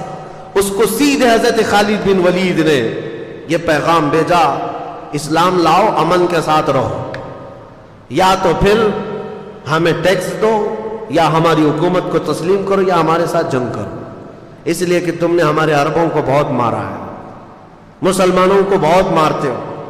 جیسے حضرت خالد بن ولید کا یہ خط پہنچا تو عراق کا جو باج گزار تھا وہ حیرت میں آیا، کہا مسلمانوں کی اتنی ہمت کی یہاں تک آ گئے. اور اس نے ایران کے بادشاہ کو خط لکھ کر کے بھیجا کہ ایک لشکر آیا ہے مسلمانوں کا. خط تو بھیجا لیکن خود اپنی فوج لے کر لڑنے کے لیے آ گیا دریائے فرات کے قریب. اور حضرت خالد بن ولید نے اپنے صحابہ کو اتارا میدان میں. 2 دن کی جنگ چلی تھی کہ اس وزیر کو ہی قتل کر ڈالا. علاقہ پورا پرچم اسلام سے لہرا ہے. یہ پہلا دخول تھا حضرت خالد بن ولید کا عراق میں. عراق اور اس کے بعد جیسے جیسے آگے گزرتے گئے، خسرو پرویز جو بادشاہ تھا ایران کا، اسے خبر ملی کہ عراق میں لوگ داخل ہو گئے، میرے وزیر کو مار بھی ڈالا. تو اپنے 2 مشہور وزیروں کو اس نے طلب کیا جن کو اس زمانے کی آگ کہا جاتا تھا. ان کے ساتھ اس خسرو پرویز نے 1 لاکھ کی فوج دے کر بھیجا کہ یہ خالد بن ولید کا معرکہ سر کراؤ. اب یہاں حضرت خالد بن ولید کے انٹرنس کو روکنے کے لیے ایران کی بہت بڑی فوج آئی تھی. حضرت خالد بن ولید صرف طاقت اور یہ تلوار کے جوہر سے نہیں، اپنی حکمت سے جیتتے تھے. وہ ایسی حکمت اپناتے تھے جنگوں میں، صحابہ کی ٹکڑیاں کہاں چھپاتے کسی کو پتہ بھی نہیں چلتا. ہر ایک کو تازہ دم میدان میں اتارتے تھے، ہر ایک کو جوہر کے ساتھ اتارتے. اور جو 2 آئے تھے یزدگرد ان کا کچھ نام تھا، یہ جو ایران کے بادشاہ کے، ان کا مقابلہ دریائے فرات پر حضرت خالد بن ولید نے ایسا کیا کہ ان میں سے ایک کو قتل کیا اور ایک کو وزیر کے بادشاہ کے پاس بھاگنے پر مجبور کیا اور باقی فوج کو تتر بتر کر دیا. اور ایرانی فوج میں ایسی ہیبت طاری ہوئی کہ وہ بدکے ہوئے گھوڑوں کی طرح بھاگتے تھے اور کہتے تھے جنات آ گئے ہمارے ہاں، جنات آ گئے. یہ چند صحابہ کی جماعت تھی. عراق میں داخل ہوتے گئے عراق کا کافی حصہ خالی ہو گیا. تو حضرت خالد بن ولید نے حضرت قعقاع ایک صحابی ہیں ان کو عراق کا گورنر بنایا اور وہاں سے پھر نکل پڑے. کہا میں اب ملک شام بھی فتح کر کے رہوں گا. مدینے واپس نہیں آئے. اللہ اکبر. اس بطل جلیل کو لاکھوں سلام. خالد بن ولید سیف اللہ المسلول. میں سوچتا ہوں کیا ان کا گھر نہیں تھا، کیا ان کے بیوی بچے نہیں تھے، مہینوں گزارتے تھے. اور خالد بن ولید نے پورا عراق فتح کر لیا تھا. عراق فتح کر کے وہاں صحابہ کو گورنر بنایا اور واپس نکلے ملک شام کی طرف. ملک شام آئے، حمص کا علاقہ، حلب کا علاقہ جہاں رومیوں کی حکومت تھی. تو انہوں نے ایک سپر پاور سے ٹکر تو آلریڈی لے لی تھی. ایک سپر پاور پرشین امپائر تھے، ان سے تو چھیڑ چھاڑ ہو گئی تھی، ان کے ہزاروں کو مارا بھی تھا. ملک شام میں رومن امپائر کا قبضہ تھا. خالد بن ولید نے ان کو بھی چھیڑ دیا. 2 بڑی سپر پاور طاقتیں اس زمانے کی، پرشین امپائر اور رومن امپائر. اور دونوں کو چھیڑنے والا، دونوں کو اٹھانے والا اور دونوں کو کھدیڑنے والا ایک ہی صحابی خالد بن ولید. ایک ہی صحابی. ملک شام میں رومیوں کا قبضہ تھا. جیسے ہی داخل ہوئے شامی جتنے تھے ان لوگوں نے کہا کہ ان کا مقابلہ ہم عربوں سے ہی کرتے ہیں، کیونکہ شام کے رہنے والے جو ایران کے تھے وہاں کے قریب، شام اور ایران پڑوس میں، تو وہاں کا جو بادشاہ تھا اس نے کہا کہ خالد بن ولید کا مقابلہ ہماری فوج سے نہیں عربوں سے ہی کرتے ہیں، وہ اچھا جانتے ہیں، کیونکہ کچھ عرب بھی وہاں رہتے تھے اور کچھ عربوں کو خرید کر کے لائے تھے۔ ایک پوری جماعت کھڑی کر دی عربوں کو عرب سے لڑانے کے لیے۔ لوگوں نے پوچھا بھی یہ کیا کر رہے ہو؟ کہا لوہے کو لوہا کاٹتا ہے۔ اس نے یہ جملہ کہا تھا لوہے کو لوہا کاٹتا ہے، عربوں کو عرب ماریں گے، لیکن ان ظالموں کو یہ معلوم نہیں ایک طرف ہو سکتا ہے لوہا ہے، دوسری طرف اللہ کا شیر ہے، وہاں سیف اللہ المسلول ہے۔ اور عربوں کے اس قبیلے کو لا کر کھڑا کیا حضرت خالد بن ولید نے، ایک ہی دن میں ان پورے عربوں کا کام تمام کر دیا، ایک ہی دن۔ اس پورے سفر میں سیدنا خالد بن ولید نے تقریباً 26 جنگیں لڑی اور ہر جنگ میں فتح کا جھنڈا لہرایا، ہر جنگ میں۔ عراق داخل ہوئے، شام میں داخل ہوئے، حتیٰ کہ وہ آنے کو تیار نہیں تھے، خلیفہ اسلام حضرت ابو بکر کا خط آیا کہ اب تو مدینے واپس آ جاؤ، اب آ جاؤ۔ ابھی ایران فتح نہیں ہوا تھا۔ جب حضرت خالد بن ولید کو دوبارہ بلایا گیا تب وہ واپس مدینہ طیبہ تشریف لائے۔ اتنے علاقے قبضہ کر کے آئے تھے، فتح کر کے آئے تھے۔ میں آپ کو بتاؤں یہ صدیق اکبر کے زمانے کے ہونہار سپہ سالار، جنہوں نے اسود انسی جیسے دجال کو مارا تھا، جنہوں نے طلحہ بن خالد جو جھوٹی نبوت کا دعوے دار تھا اس کو ختم کیا تھا، مسیلمہ کذاب کو دھول چڑھایا تھا اور ایرانی طاقتوں کے نشے کو چور چور کر دیا تھا، عراق کو فتح کیا، شام کو فتح کیا، واپس مدینہ طیبہ میں آئے۔ خالد بن ولید رضی اللہ تعالیٰ عنہ کی حضور کے ساتھ جو زندگی گزری وہ صرف 4 سال کی، صرف 4 سال کی صحبت ہے میرے آقا صلی اللہ تعالیٰ علیہ وسلم کی۔ اس 4 سال کی صحبت کا عالم یہ ہے۔ اور پھر فرماتے ہیں پوری زندگی میں انہوں نے 125 جنگیں لڑی۔ انشاءاللہ العزیز کل ان کی باقی جنگیں بھی بتاؤں گا جو حضرت عمر کے زمانے میں لڑی، حضرت عمر کا دور۔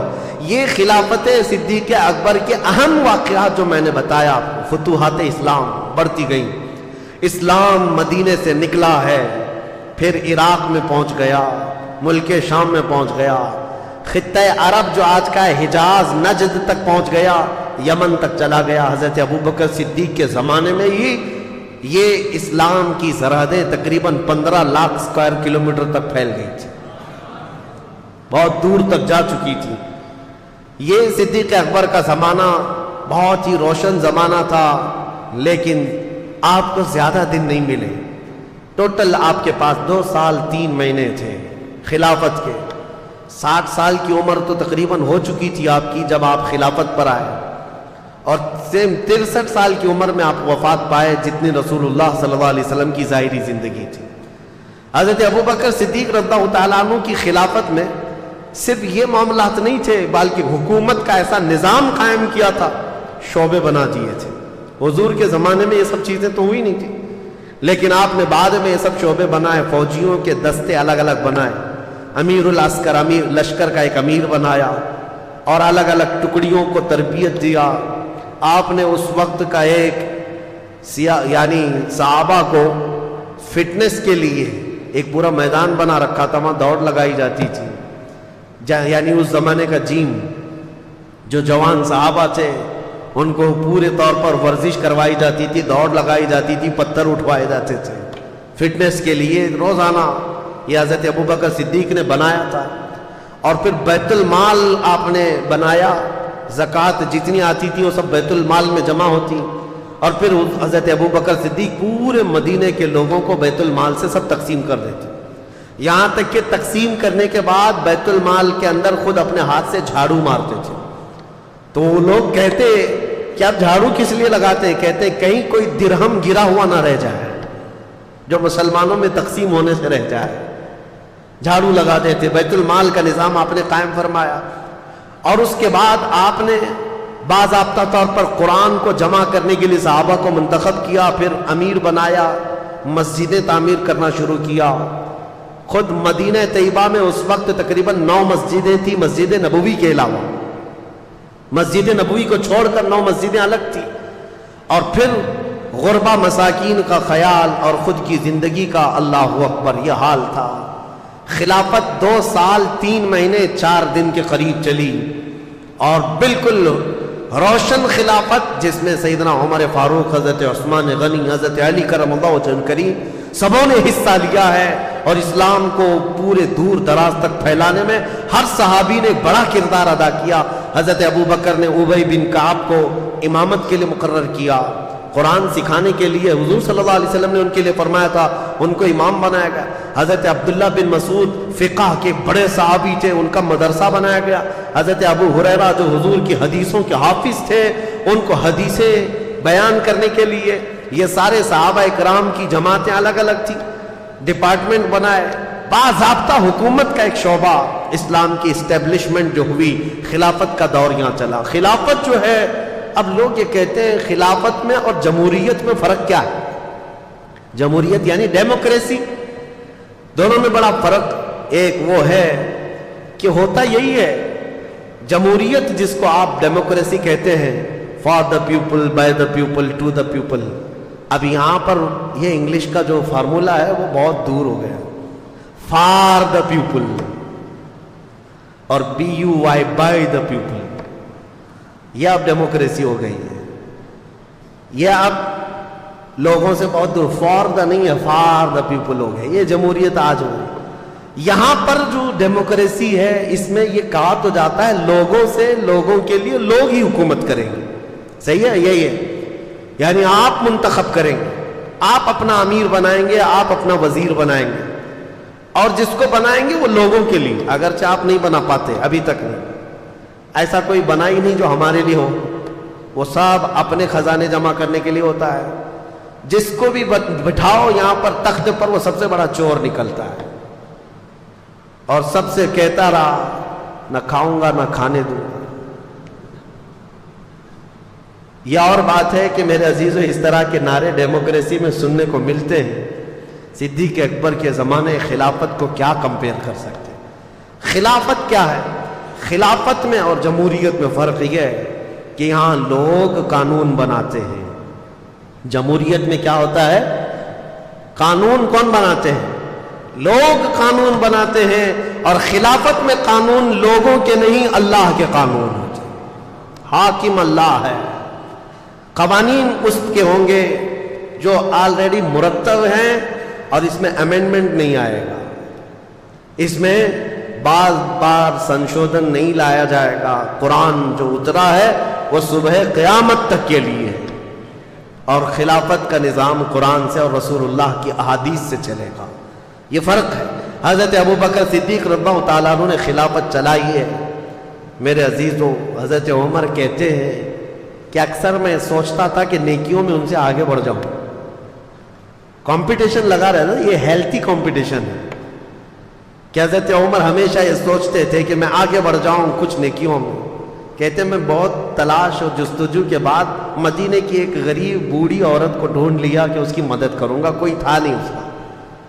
کہتے ہیں کہ میں صبح سوچا ہوں نماز کے بعد جا کر کے اس کے گھر کا کام کر دوں، لیکن اس کے گھر گیا تو دیکھا اس عورت کا گھر کا کام سب کیا ہوا ہے، اس کے برتن سب دھوئے ہوئے ہیں، اس کا بستر بچھا ہوا، اس کا گھر جھاڑا ہوا ہے۔ حضرت عمر کہتے ہیں میں نے دیکھا اس کا کوئی رشتہ دار نہیں، یہ عورت اٹھتی نہیں، چل پھر نہیں سکتی، اس کا گھر کا کام کون کرتا ہے؟ 2 دن انتظار کیا، تیسرے دن فجر سے پہلے جا کر کھڑے ہوئے، فجر سے پہلے ہی ایک شخص آیا، چہرے پر نقاب ڈالے ہوئے، گھر کی اس خاتون کے سارے کام کر کے جلدی نکل رہا ہے۔ حضرت عمر کہتے ہیں میں نے اس کا نقاب ہٹایا تو ابو بکر صدیق ہے کہ تنہائی میں رات کے وقت کوئی غریب عورت کے گھر بھی کام کر جانا وقت کے خلیفہ کا۔ حالانکہ لوگ آج یہ سوچتے ہیں کہ یہ ڈیوٹی میری تھوڑی نہ ہے۔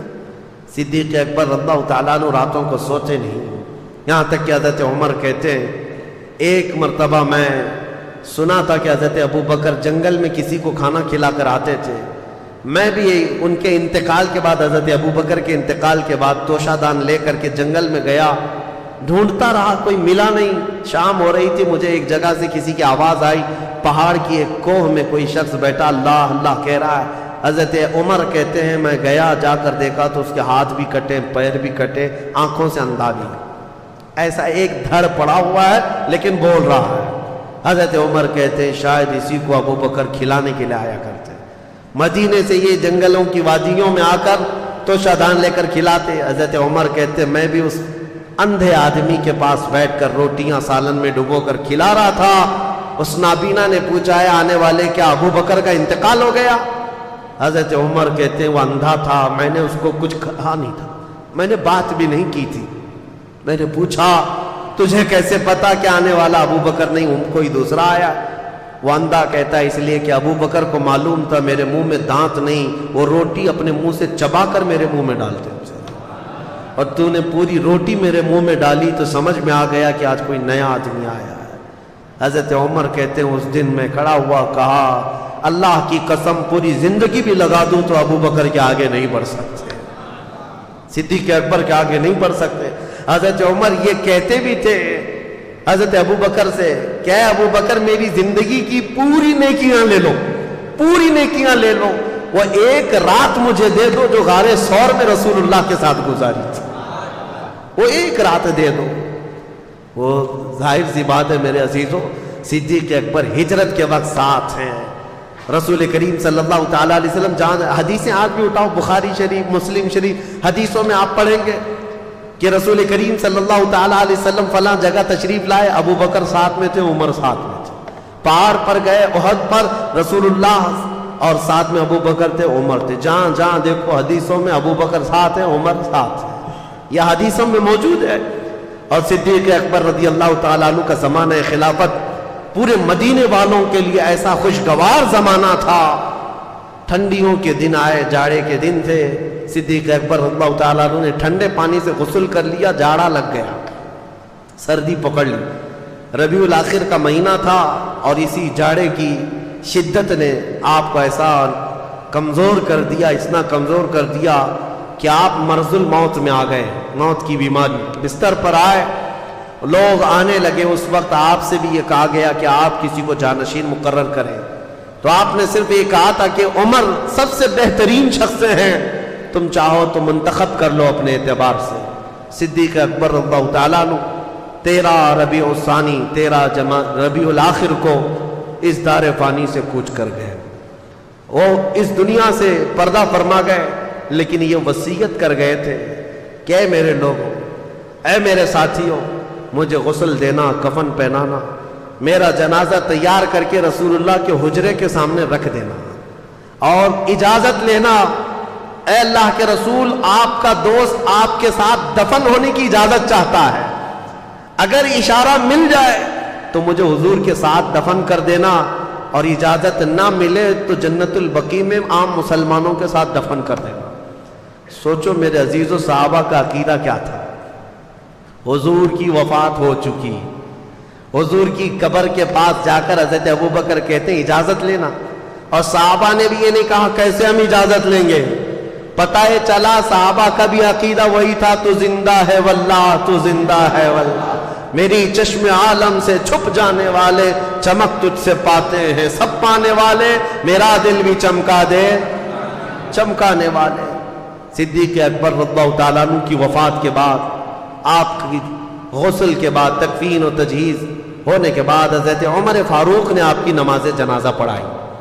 حضرت عمر فاروق رضی اللہ تعالیٰ عنہ نے نماز جنازہ پڑھائی، اور اس کے بعد جنازہ لا کر رسول پاک صلی اللہ تعالیٰ علیہ وسلم کے حجرے کے سامنے رکھا گیا، اور پکار کر کے حضرت عبد الرحمن حضور صلی اللہ تعالیٰ علیہ وسلم کی بارگاہ میں عرض کرتے ہیں یا رسول اللہ علیہ الصلاۃ والسلام، آپ کا خلیل آپ کے ساتھ دفن ہونے کی اجازت چاہتا ہے۔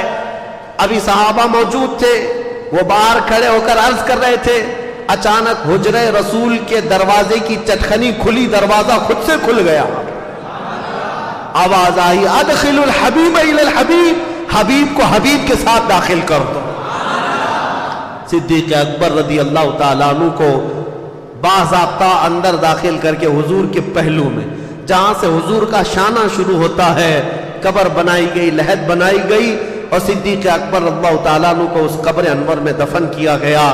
سلام ہو اس تربت انور پر جس نے سب سے پہلے اسلام قبول کیا، جس نے سب سے پہلے رسول اللہ کا دامن تھاما، اور ہر گھڑی ایک جنگ ایسی نہیں، ایک جہاد ایسا نہیں جس میں صدیق اکبر کبھی پیچھے رہے ہوں۔ صحابہ کہتے ہیں، حضرت علی کرم اللہ وجہہ الکریم کہتے ہیں، وہ بڑے بہادر بطل جلیل کہتے ہیں جنگ بدر میں ایسے حالات پیش آ گئے تھے کہ ہم لڑنے کو تو تیار تھے ہر کوئی، لیکن رسول اللہ کی حفاظت کا مسئلہ سب سے بڑا سخت تھا۔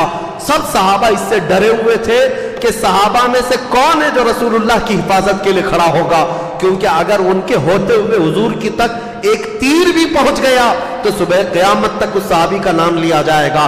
ان کے ہوتے ہوئے رسول اللہ کو تیر پہنچا تھا۔ صحابہ اس ذمہ داری سے ڈرے ہوئے تھے۔ حضرت علی کرم اللہ وجہہ الکریم کہتے ہیں بدر کے اس میدان میں سب صحابہ جہاں ڈرے تھے، سب سے پہلے آگے آنے والے حفاظت مصطفیٰ کے لیے وہ صدیق اکبر کی ذات تھی۔ کہا میں آگے رہوں گا۔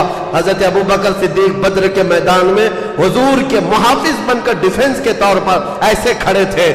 عزیزان گرامی، یہ ایک وقت نہیں، ہجرت کا سفر یاد کرو۔ جب مکہ سے ہجرت کر کے مدینے میرے آقا جا رہے ہیں، غار ثور میں سانپ سے اپنے آپ کو ڈسوا لیا لیکن پیر نہیں ہٹایا، جان جانے کے قریب تھی لیکن حضور کی نیند ان کو عزیز تھی۔ اور سفر میں جب چل رہے تھے کبھی حضور کے آگے جاتے، کبھی پیچھے جاتے، کبھی دائیں کبھی بائیں۔ حضور نے پوچھا ابوبکر یہ کیا کر رہے ہو؟ راستے میں چل رہے ہو، کبھی آگے جاتے ہو، کبھی پیچھے، کبھی دائیں کبھی بائیں۔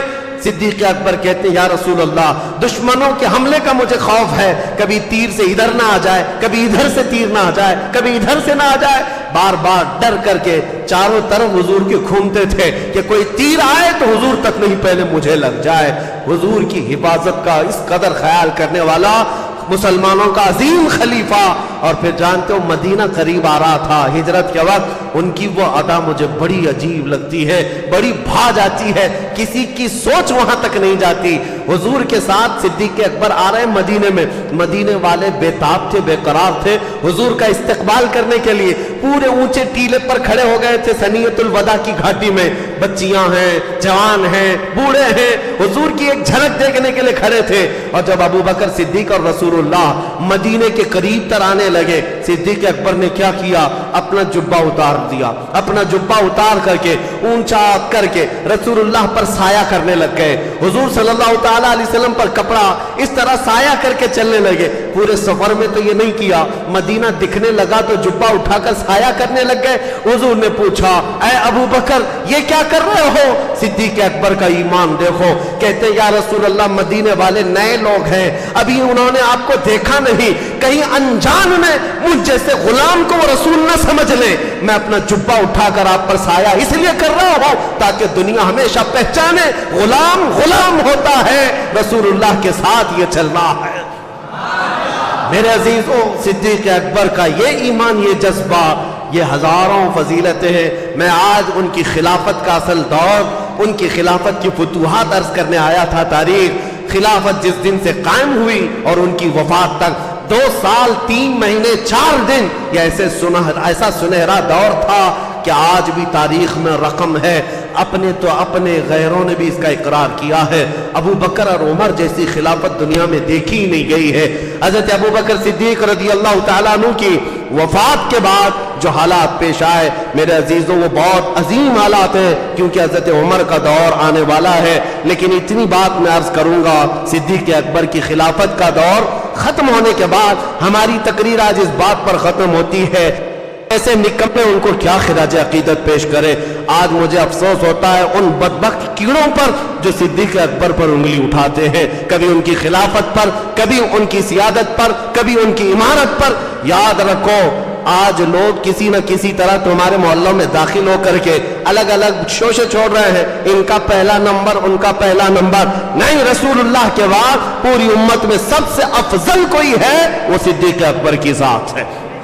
یہی عقیدہ ہر سنی کا ہونا چاہیے۔ اب ان کی فضیلت میں ایک ہی جملہ کافی، ایک جملہ کافی ہے، میرے آقا کا فرمان۔ میں کیا بیان کروں، خود رسول اللہ فرماتے ہیں اپنے آخری دور میں، حضور فرماتے ہیں میرے ساتھ جتنے لوگوں نے اچھا سلوک کیا تھا، جتنے لوگوں نے میرے ساتھ احسان کیا تھا، میں نے سب کے احسان کا بدلہ چکا دیا سوائے ابو بکر صدیق کے۔ حضور فرماتے ہیں ابو بکر صدیق کے احسان کا بدلہ میں نہیں دیا، یہ میرے آقا نے فرمایا۔ خود رسول اللہ نے فرمایا اب امت کیا بدلا چکا سکے گی. اسی لیے میں کہتا ہوں صدیق اکبر کی ذات ایسی ہے جن کا احسان پوری امت پر صبح قیامت تک رہے گا. پوری امت پر ہے. سلام ہو اس تربت انور پر, کروڑوں رحمت نازل ہو صدیق اکبر کی ذات پر.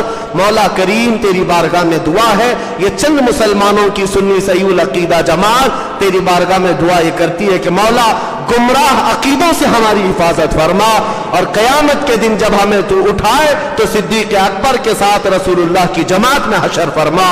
وآخر دعوانا ان الحمدللہ رب العالمین.